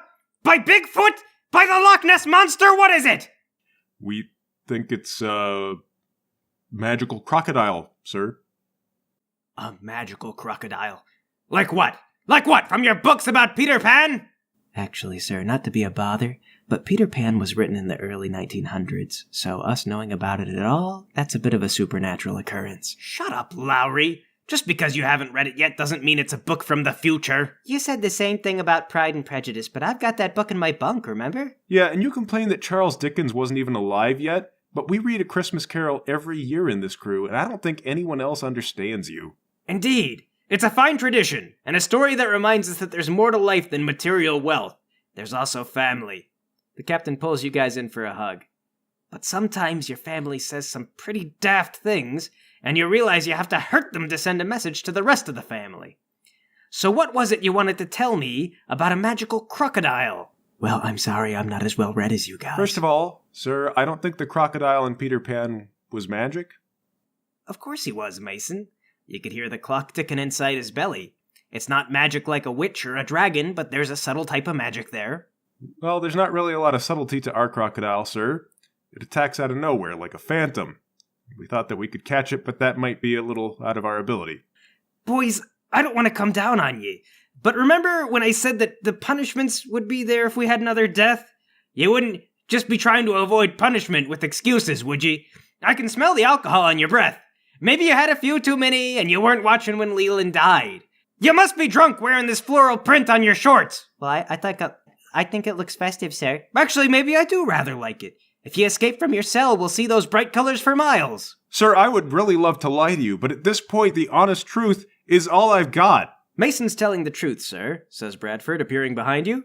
God, Bradford, stop doing that? It is creeping me out. But I was behind you the entire time, Mason. I saw the crocodile attack, and I can vouch for Mason's honesty. See? Bradford saw it too. Really, Bradford. You're going in for this supernatural nonsense. I saw it with my very own eyes, sir. And why, pray tell, is a magical crocodile attacking us now? We came into a cursed necklace, sir. We put it on the lemur. The lemur's name is Rachel. The captain goes in the cage and collects the necklace. This necklace? This is cursed, right here. Yes, sir. Rachel wore that necklace and then the crocodile killed her. Wait. The captain looks at the lemur. All right, never mind that. What did I tell you lads about spreading hysteria? We haven't been, sir. So you three, Bradford now, and let me guess, Leland, all just came to believe on their own that they were being stalked by a magic crocodile. I mean, it came to light. Sir, please, you know me. If I were gonna lie to you, I would come up with something way more convincing than this. Obviously, because I'm not about to believe some madhouse story about magic crocodiles. And was this before or after you thought it was a flying werewolf? That's right, I spoke to Missy. She told me about your inane theories, and I'm willing to believe that you believe this nonsense, but I'm not about to spread panic around to who's left over such implausible childishness. From now on, I'm keeping this necklace, and the three of you are staying in the brig. Sir, please. We built an entire lemur habitat trying to solve the problem. We were taking it seriously. I don't like doing this to you lads, but it needs to be clear that this has to stop. And when I put the other men to stopping it, it needs to be clear I won't tolerate silliness. In the brig you're gonna stay until we catch the beast, and that's the end of it. Sir, if you're gonna take the necklace, you really shouldn't hold it. In 3 days, you're gonna die. You should let Massey keep it. You're a good captain, sir. We need you. Well, if I were a good captain, I certainly wouldn't put my mistakes on Massey's head. Now get out of here. Bradford, take these three to the brig and then lock yourself up. I'll miss you, sir. You are a fantastic captain. I'd lock me up too. Our explanation is very stupid. Bradford marches you all down to the brig. Alfonso is still there. Oh, what, back again? Time to... Oh, hang on, you're coming inside? Bradford puts you in the cell, then locks the door behind all of you. Wait, he's locked here in with us, but he still has the key? Yes. Well, that seems like a conflict of interest, Bradford. You better get rid of that. I guess you are right. He lobs the key away to a small table outside the cell. The inside of the cell is made of rough stone, and there's hardly any room to lay down. It smells like urine and feces. Thanks, Elvis. You do a really bad job of homekeeping, Alfonso. What are you doing in here? Why would you throw the key away? Well, we've been arrested. And I hear that when you go to prison, you're supposed to beat up the biggest guy there to prove your dominance. Whoever told you that is almost definitely trying to get you killed. I grab Alfonso. I'm definitely not the biggest man in this room. But I already know the other guys, so you're the only one I can victimize. Well, I suppose it's possible we could be referring to the size of the nethers. I've probably got you there. All right, I beat him up. Oh, heavens! You hit like an old maid. How bad do you beat him up? I don't know, just until I'm happy. It's a short scuffle. Welcome to the next 3 days, Mr. Alfonso. Could you guys move over a little bit? I don't have any room and you're flailing around. Nobody has any room in here, Elvis. So what? You had another death? You should have known it was coming this time. We put the necklace on a lemur. Very clever, of course. Why didn't I think of that? Oh, wait, I did. I put the necklace on a stray cat, and let me guess. First the lemur, then a friend, am I right? Oh, thank goodness. I thought it was my fault. In some ways it is. The lemur didn't have to die. Grab Alfonso and look him in the face. Why doesn't it kill you? I don't know. Maybe it just likes me, I guess. It can get you any time. There's no hiding from it. It just comes right out of the ground. That's not true. It can also come through walls, ceilings, you name it, however it needs to surprise you. You said if it can't get to you, it goes for someone else. But it can always get to you because it can pass through solid matter. It's Fluffins. What? My Fluffins? Yeah, we've been trying to figure it out. Fluffins is weird. It's not a normal animal. You got it when you bought the necklace, and when you realized your mistake, you couldn't return the necklace. That's because the guy that sold it was already dead, wasn't he? Goodness, you are rather observant. And that's not the end of it. You probably stole that necklace somehow because if whoever owned it first didn't want to die, they wouldn't have sold you Fluffins. Because even if you're not holding the necklace, the crocodile can still kill you. So we're finally on a similar page. Congratulations. Take Fluffins away. Alfonso fights you a little bit, but he lets go to avoid hurting Fluffins. Fine, you can hold him. It doesn't matter to me. As long as he's here, we'll all be fine. So you deserve to be killed by the crocodile, don't you, Alfonso? Oh, I don't know about deserve. And that's rich coming from the pirate who stole the necklace and now my fluffins. What, are you going to lord your moral superiority over me? I'm human. What, do you think you're going to say something scathing that's going to leave me in shocked silence? I hate you. Of course I'm superior to you. I don't know what by objective measure, but at the very least I've got friends and you don't, and that's something. And with that in mind, nothing stops us from taking Fluffins knowing that he keeps the alligator away. I suppose that is right. And I suppose that means that we have more in common than you'd appreciate. It takes a ruthless type to do good business, and I'm willing to do good business with you, Mr. What was it, Mason? Oh, now you want to do business. Well, forgive me for not thinking so, but I didn't believe you were initially ready to negotiate with someone who says they're being stalked by a vengeful crocodile god. Yeah, and you know what? What if I just bash your head in, Mr. Alfonso? Huh? In that case, you'd be destroying all knowledge of everything I've done in the past to try to solve this problem. You can retread my steps if you want, but the fact is simple. If you've held the necklace at all, you're cursed. The crocodile will come for you on the third day, unless you're near Fluffins, in which case it'll find someone else. Usually someone you care about, and then it'll kill them instead. What if we put the necklace on Fluffins? What? I mean, what if we put it on Fluffins? The crocodile god can't get Fluffins, right? That wouldn't accomplish anything, because it would still come for the people who already held the necklace. And for people around Fluffins. Okay, but then let's say we put Fluffins in a crate and we bury him. Well, and then we'll die. Yeah, but no one else will hold the necklace and no one else is gonna get cursed. But we're still dead. I understand that. I'm just saying that if this gets really bad, and it looks like we're not gonna make it, if we put the necklace on Fluffins, nobody else is gonna get it. Eventually Fluffins will be alone on this little island and it won't get more people later.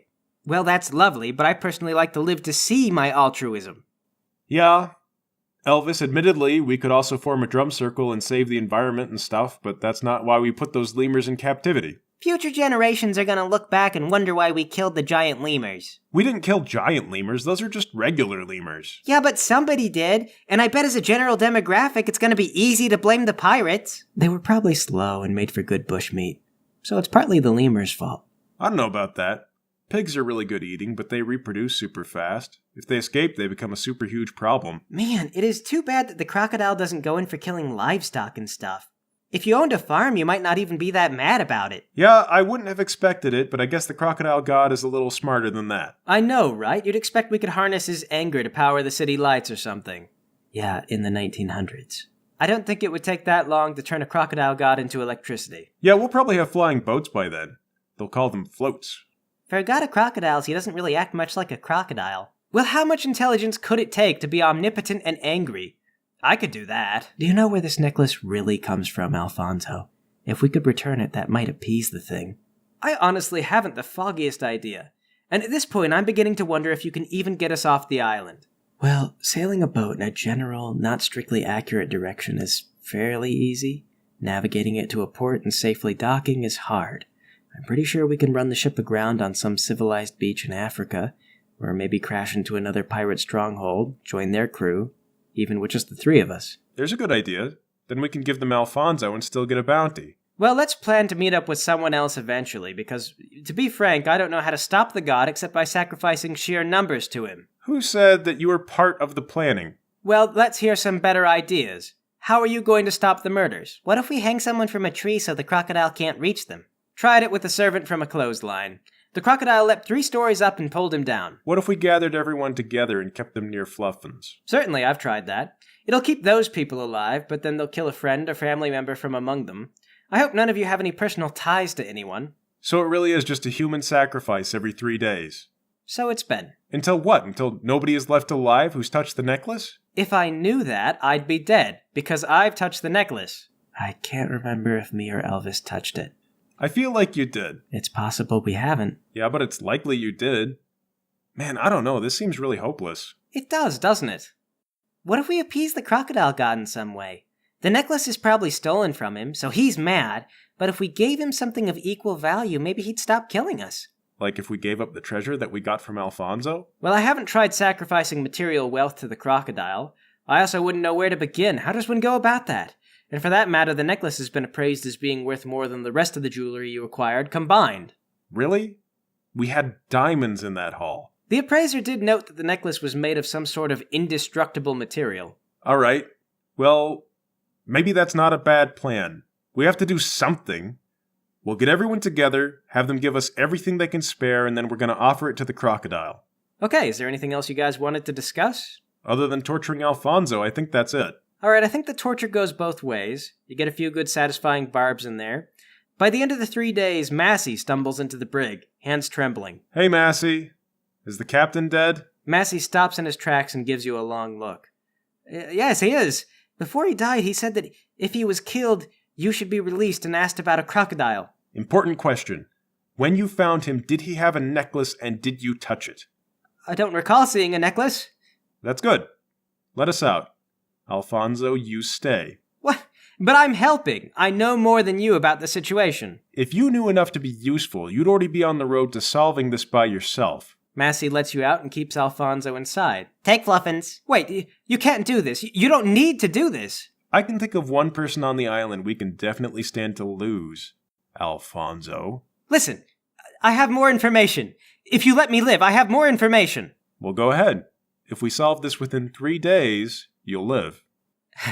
Let me out, and after 3 days, I'll tell you. Get up close to the bars. Whatever you know, you better tell me now. Because in 3 days, that crocodile's coming, and you're the one he's coming for. Alfonso stares back. His pupils are small and he's sweating. Well... That's what I thought. Good luck, Alfonso. Massey says, So, what's this about a crocodile? What does this have to do with the captain? There's a lot to explain. Get the boys together, Massey. Everyone needs to have a talk.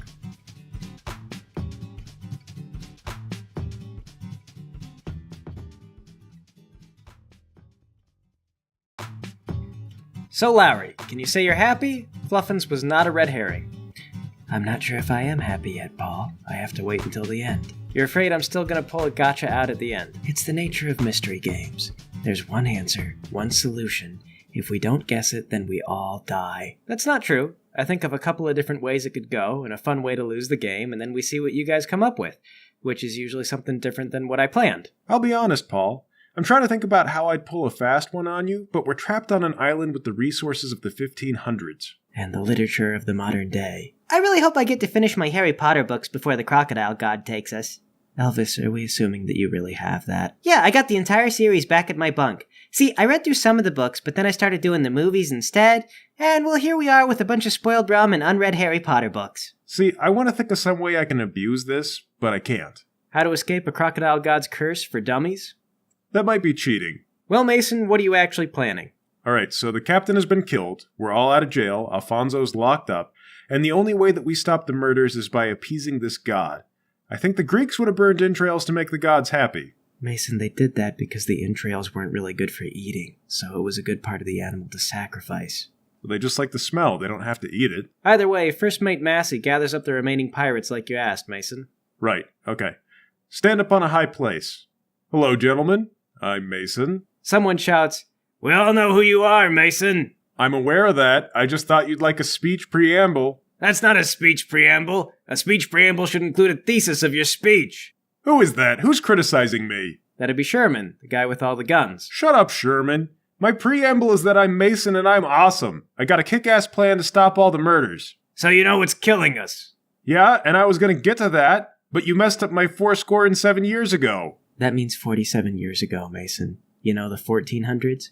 I'm not entirely clear on what year it is exactly, but that was before you were born. We are being stalked by a power that many would consider unnatural. However, we need not fear anything but fear itself. Ask not what we can do for you, but what you can do for us as a collective group. You guys are lazy. Get to the point. Alright, we're being attacked by an evil crocodile god. Oh, like heck we are. That's what the captain said, and now he's dead. You want to be next, Sherman? Sherman pulls out 2 guns. I'd like to see a crocodile try and take me. Ah, heck. I didn't plan for them not to believe me.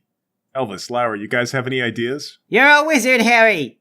Thanks, Elvis. Massey steps up. Oh, I recognize that quote. The first book of Harry Potter, wasn't it?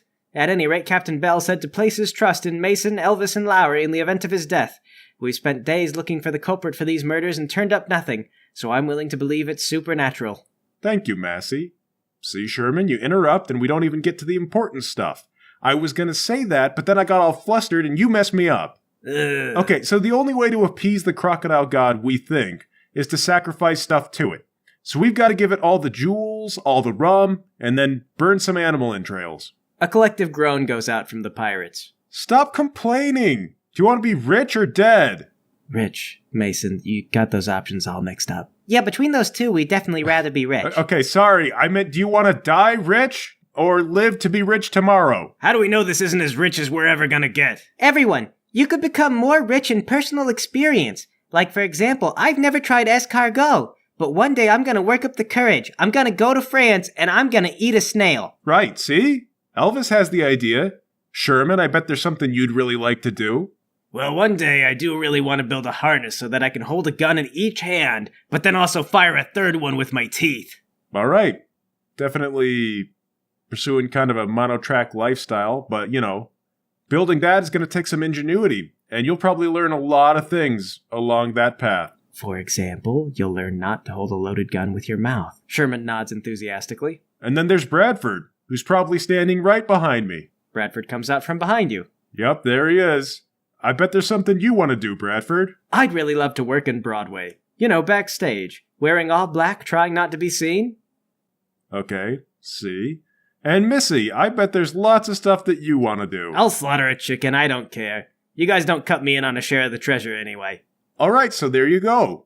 Some of you have other goals in life and some of you don't care. Everyone, we've all got long lives ahead of us, but only if we pull together and make an offering to a crocodile god. It'll just be a Sundays type of thing. I don't expect you to go door to door and convert your neighbors. Just a one-time donation to the Church of Angry Crocodile. Sherman raises his hand. Yes, Sherman. Why can't it be like a regular thing? If the crocodile god is real, then we found a real god with real powers that is actively trying to kill us all. Don't you think we ought to worship that? Oh, he actually does have a point. We've seen real murder miracles. I mean, all right, if you want to worship the crocodile god for real, I guess I don't see why not. I mean, We really don't know what the crocodile god wants from you. Well, he wants jewelry and entrails, right? That's kind of what we're hoping. But as far as, how should you live with reverence towards the crocodile? I'm sure he'll give us a sign. All right, look, I don't care. We're doing my plan. Everyone get your money. We're going to put in a big bonfire, and then we're going to burn some chicken guts. Everybody disperses, presumably to do what you asked. Hey, Mason, I think we drank a lot of that rum. Do you think that's going to be a problem? I have no flippin' idea. We're just trying to replace the value of the necklace, right? Why don't we throw the necklace in with the rest of it? I mean, why not? Massey, can we get the key to the captain's quarters? Sure, just try to be respectful. Respectful is my middle name. My parents were very optimistic, and I have done a lot of things that they would not approve of and really let them down, but that middle name thing is true. He gives you the key. The captain's hut is built on a hill, so he sees the rest of La Barroca. When you get inside, you find it's nice, but practical. He's got some fruits hanging up in a net, a few books, an inkwell, that type of thing. Let me guess. He owns the entire Discworld series. Ah, sweet. I call dibs. All right, search around for the necklace. You find it inside his desk. Well, this is what we came for. Can we possibly leave while being respectful? Knock over an inkwell. Clean up that mess, Captain Bell. You're dead. We'll tell Massey that was an accident. All right, and I'm accidentally taking his entire book collection. No, we have to sacrifice that to the crocodile god. What? No, but these are, in paperback worth $7 each. If you account for inflation and the fact that America hasn't been invented yet, that's either a lot of money or it's worthless because that currency doesn't exist. Let the books go, Elvis. We've got to give them to the crocodile. Fine. Then how do we sacrifice books at all? I mean, I guess we burn them, and everything else, that's how it works with the entrails. Maybe worship is more abstract than that. I mean, that wouldn't make sense for a god of knowledge. You wouldn't burn books to appease a god of knowledge. If burning them sends the spirit of the books to the holy spiritual library, you certainly would. The god of knowledge probably already has copies of most commercial print books. I mean, not if everybody assumes that, because then they never sacrifice the books. And besides, he probably doesn't mind extras, it's not gonna hurt. Can the crocodile god even read? I don't know! I originally thought it was gonna be a really dumb crocodile. I don't see how we're gonna burn the jewelry. It's just symbolic. I'm sure it'll be fine. Well, maybe we could symbolically burn the books. Like with an alternate version of burn. We'll all get together and we'll just give really scathing reviews of each of them. Fine. Just badmouth the books and then burn them. As much as it takes to get the crocodile to stop killing us. Man. Alright, so what do you guys do? I don't actually have anything bad to say about the books. Except I have a theory the original author didn't write Rising Steam. It feels like it devolved into cameos. I guess gather up a bunch of valuables and wait for 3 days. Maybe we should try building a shrine so the crocodile god knows it's for him. Yeah, sure. Okay. We build a shrine. It's gonna be like a couple of stones stacked on top of each other. Does anyone in the crew know how to make statuettes? Nobody does, but Sherman says he's willing to give it a try. Alright, great. Go at it. I try to read all the books before we destroy them. By the end of the 3 days, the statuette does not look amazing. But he's kinda got a crocodile. That or a little piece of poop with a face on it. Let's hope it's the thought that counts. Okay, set up a big bonfire and have everyone place their stuff in the pile. Once it's ready, light it. Okay, the pirates throw all their stuff on top of the firewood one by one, looking dejected and forlorn about the whole thing. Goodbye, books. I guess as a burning criticism, you were too long for me to read all of you in 3 days. Next time be shorter, like pamphlets or comic books. Toss the necklace on. Watch it burn. Should we say a few words? These were some good books. The ones that I read anyway, and some awfully pretty jewelry. It highlighted everyone's masculinity and informed the women that we were all virile and ready to start families. Missy snorts. I meant should we pray to the crocodile god, not should we have a wake for Elvis's books from the future. Oh, yeah, Oh, holy crocodile! All this stuff is yours now!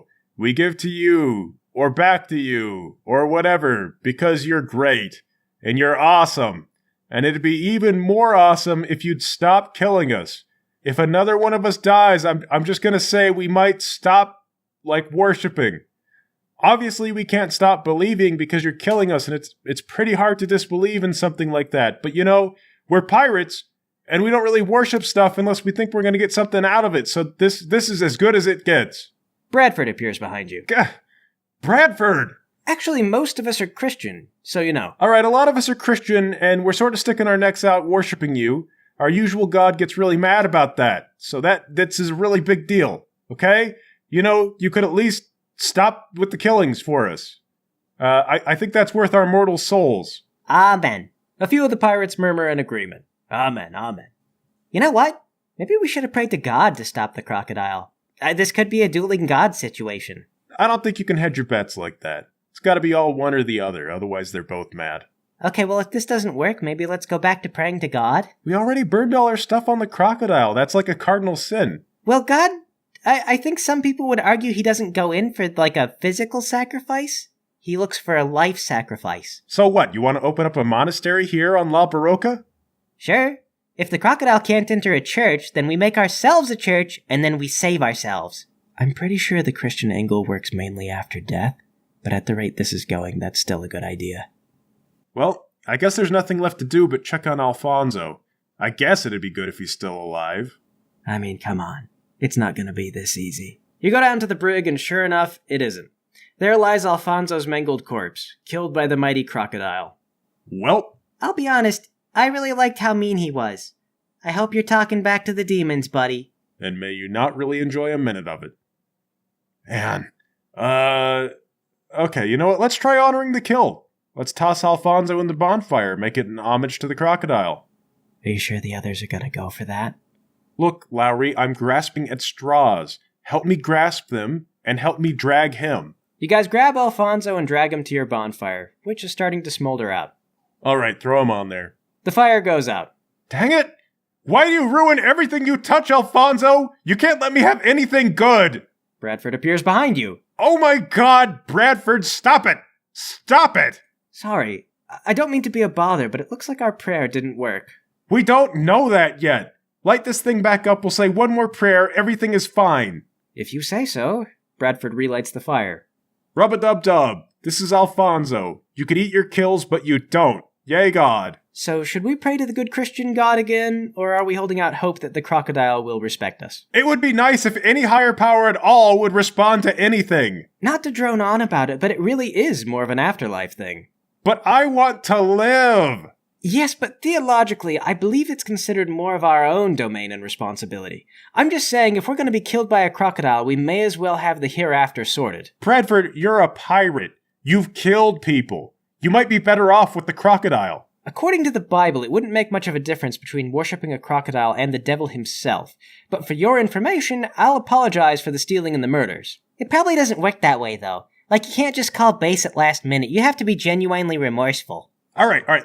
Listen to yourselves. You're all giving up and talking about the end, like you're gonna die. Well, it's not the end. We're still gonna figure this out and have a chance to be remorseful or whatever later. There is a way out of this. Mason, not to put too fine of a point on this, but if you really are the last one to hold the necklace, then there is a way out of this. No. No, there's a way out where I don't have to give myself to the crocodile. That may be, but if you let us have Fluffins, when the next killing happens, it might be you, and then that would be the end of it. Sherman pokes in. Wait, are you saying that if Mason dies, the rest of us are safe? All right, no. No, we don't know that. We think that maybe both Elvis and Lowry touched it too. So if we kill you, Elvis, and Lowry, we might all live. It's possible. It's also possible the necklace would find a new victim. We know nothing about it, and our only lead is a complete jerk who was withholding information and is now dead. So what are you going to do about it, Mason? I'm fine with losing that Alfonso bloke, though I would have kind of liked to see the ransom after all this. But who's next if not you? Yeah, well, the captain died not listening to me, which illustrates the failing of letting yourself to die to protect the crew and leaving their well-being to me. Obviously, what the captain needed to do was sacrifice me and save himself. Then we'd have better leadership. However, my grasp of this principle makes me the better leader, and so we're all lucky to have me. Several of the pirates have to take a moment to process that, and then they all politely golf clap. But Sherman says, the difference between you and the captain is that if the captain were the last in line to die, his sacrifice would have meant something. That was not what I was saying, and I see where this is going, but I want everyone to be assured Alfonso was almost definitely the last murder. And now that we've offered him to the crocodile, everything's gonna be fine. Besides, the necklace is gone. It's been sacrificed. Nobody else needs to die. On that note, everyone stands around the fire until Alfonso is mostly burned. It wasn't exactly a cremation, but you don't know what the spiritual difference is. A lot of the jewelry is charred, but still perfectly salvageable, and sifting through it a little bit, you find an immaculate emerald necklace. Ah, dang it. Surreptitiously pocket the necklace. Oh, wow. I can't find the necklace. The crocodile must have taken it. Lies, shouts Sherman. Mason's hiding the thing to throw us off suspicion. I guess that's feasible and certainly something Mason would do. Go ahead and pat him down. Sherman pats Mason down, finding nothing. All right. He's clean, but in 3 days come another killing. I'll know you bamboozled us. It'll be more like a deception. A bamboozle sounds fun, but this'll be sad because of dead friends. It'll be a lie, is what it is. Sherman storms off. All right, grab Elvis and Lowry and hurry away from earshot. Lowry, why'd you grab the necklace? Now you're definitely gonna die too. I might have already been cursed anyway, and as soon as this turns into the crew killing each other to save us from the killings, it's gonna get a whole lot uglier a whole lot faster. I bought us some time. So what now? We got Fluffins and we're safe for now. Should we steal the sloop? We might make it if we try, but undocking the boat and driving it out of the bay should be really difficult with just 3 people. And if we screw it up, they'll kill us for sure. Here, give me the necklace. And Elvis the necklace. What? No, why? 'Cause now we're all in it for sure. Whatever we do, we're gonna do it together. Same stakes, no sellouts, no winners if the others lose. Aw, come here, bud. Give Elvis a big hug. I kind of wish we'd thought of something like that before we lied about having the necklace. Maybe we could have gotten more of the crew in on this. Bradford appears behind you. I'll take you up on it. He takes the necklace from Elvis and puts it on, then joins you guys in your hug. Oh, hello, Bradford. We were all standing in a triangle having a conversation. How'd you sneak up on us? It's a gift, really, but you're absolutely right. The minute Sherman smells blood in the water, he'll rally the remaining crew and take over. What do you think we should do, Bradford? I'm really not sure. But things are getting desperate, so if you're going to steal the sloop, I'll help you. Okay, then here's what we're gonna do. We're gonna tell the others that we're gonna leave the island. I mean, we need to, after all, so we'll get the boat ready to depart, and if we have another death on the 3rd day, we'll make a run for it during the commotion. That sounds like as good a plan as any. But let's also have everyone stay around Fluffins next time. So if there's another killing, nobody's gonna know about it right away. Fair enough. I guess we're the only ones who know it'll go after family members and friends not on the island. If we can keep that up long enough, maybe we can get all the way to port. Okay, good. Then let's get to work on the boat and complain about it the entire time so nobody gets wise to us. You guys get set about preparing the boat to leave. It takes most of the next 3 days, and you whine incessantly about your jobs like usual to throw off suspicion. There's a definite unease among the crew.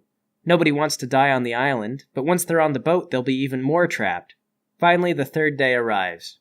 Okay, gather everyone together at the Missy Prestige for the final day. Listen up, everybody. We think we've appeased the crocodile, but just to be sure, we need everyone to be within eyeshot so we know you're okay. So we're all going to spend the entirety of today in the bar. Grab some cards, whatever books you have left, and any alcohol you can find. Tomorrow we set off for port. The other pirates grumble, but they stumble off to cooperate. Dominic, one of the youngest members of the group, approaches. Mr. Mason, what about bathroom breaks and stuff? Oh, hang on to your empty bottles, everyone. That's for pee and stuff. Missy speaks up. That is not gonna work for me. Just crouch behind the bar. Nobody look. If any one of you look, it's 40 lashes. Or whatever. I'm just gonna lash until my arms get tired, you get it? We'll draw up some bed sheets and make a privacy curtain for you, Missy. God, this is gonna suck. Well, buckle in, because it's gonna suck all day. And tomorrow it's gonna suck on a boat. Alright, anything else? Nope, just wait for the inevitable. Well, soon enough, the inevitable occurs. Someone wanders off. You're doing a head count, and you realize that Dominic is gone. Man. What is it with kids today and having to learn firsthand about the dangers of magical crocodiles? Was it something we did? Are we not teaching them? Alright, go out and look for Dominic. After a bit of searching in the bushes, you find him broken in half like the others. And on a bit of inspection, you realize that he was actually a her. Apparently, Dominic has secretly been a woman this entire time. Oh no, Dominic. Why didn't you tell us? Even though we basically never talked to you. I guess that explains why she was worried about the bathroom privacy. Sherman butts in. Look at this. This happened because you were too scared to make a sacrifice, Mason. No, it happened because I was overly optimistic and did nothing but wait for this to happen. Don't try to argue specifics with me. Dominic not only died, but the crocodile turned him into a girl. Alright. You're a little dumb, Sherman. No, guys, he might be onto something. For all we know. Elvis, you're also a little dumb. I'm not gonna let you run from your responsibilities this time. Sherman fishes for a gun. Shove him on the ground. Run! To the boat! Away we go. You guys run to the boat. You split up and unmoor the sloop, and you do your best to navigate out of the bay. Bradford comes out from behind you and helps out. As you pull away, the other pirates start running out to the dock. Sorry, everybody. Sherman was gonna kill us. It's his fault. Our original plan involved leaving together. Gosh dang it, but it's just gonna keep killing us. It's okay. We've got Fluffins. It's easier for fewer of us to stay by him. But that's not a solution. I can't be around you guys the rest of my life. I gotta get away from you sometime. There has to be a way. Alfonso didn't know it. We couldn't figure it out, but there has to be a way. Mason, we might just have to accept that this is life from now on. Always tied down to this fluffy, adorable cat thing. No, you know what? Give me that. All right, here you go. I put the necklace on Fluffins. You know what, Mr. Crocodile God? I tried to give this back to you, but it's not even about that now. You can't kill someone near Fluffins? Well, guess what? Now Fluffins has the necklace. What now? You had your chance to take it back, but now you'll never get it. Storm clouds gather on the horizon. Bradford turns to you. Oh, in regards to whether few people can pilot a ship, managing a storm is out of the question. Well, there's no way back. Yeah, the others will kill us. And for good reason, too. We deserve it. In the water, you see what at first looks like a rock formation moving directly towards the ship, but it rapidly becomes clear it's a giant crocodile. It opens its jaws and continues on. You're on a collision course. Is it big enough to eat the whole ship? No, but it will do damage. You're not sure if it can even see you. The crocodile comes to a stop at the mouth of the bay and waits for you to come to it. Lean over the side of the ship with Fluffins. What, you want it now? Now you care? Well, here, take it, because I don't care. Toss Fluffins into the crocodile's mouth. But that, okay. Fluffins, wrapped up in the cursed necklace, sails into the crocodile's mouth. The crocodile snaps his maw closed and then holds steady, looking somewhat confused. It appears to be doing a little bit of complex reptilian calculus in its head, then it gradually sinks beneath the water, allowing you to pass. The storm clouds recede. What? The boat sails out of the bay without harm. We tried to give it to you, you jerk! You jerk crocodile! Your species has a bad reputation for a reason! That's enough, Mason. Let's not antagonize the god any further. Should we go back for the other guys, or? No, we burned that bridge. Away you sail, back to port and back to safety, not much richer than you began, but alive. And selling the sloop puts you on a fresh start. Well, that was fun. No, I need an explanation. How are we supposed to guess that that was the answer? Well, that's the trick. There was no answer. The detail that you couldn't have known was that Fluffins was a supernatural thief who stole that necklace in the first place. He could hide himself in the general space around him from the crocodile, but the crocodile still had kind of a vague omniscience about the entire thing, and was furious about anyone providing Fluffins with a home. He viewed anyone as touching the necklace as being sacrilegious, so the crocodile just kills you and your family members, but can't find Fluffins. My take on it was that the killings would end whenever everyone who touched the necklace was dead. I wasn't sure before the game who all was going to touch the necklace. You might have let Alfonso keep it even, as unlikely as that was, so you could have solved it the way that Sherman wanted to if you were lucky, or by sacrificing yourselves if you weren't, or by living with the curse forever. I actually didn't think about how you might upset the crocodile enough to make it break its own rules, but putting the necklace on Fluffins as an act of defiance seemed appropriate, so it came for you early. But then you threw the thief into the crocodile's mouth along with the necklace, and the crocodile had finally captured an enemy that it couldn't see. So it was happy, and it forgave you, and that seems right to me. So you ran the entire game with no clear objectives, and the most logical outcome was that we die. I believe you're describing real life, Lowry. Don't I know it? Well, I hope you guys liked that one. The next game is going to be about Wizard School. It's called Everybody's Neville. I want you to come up with some spells and build an annoying little kid that tattles on everyone.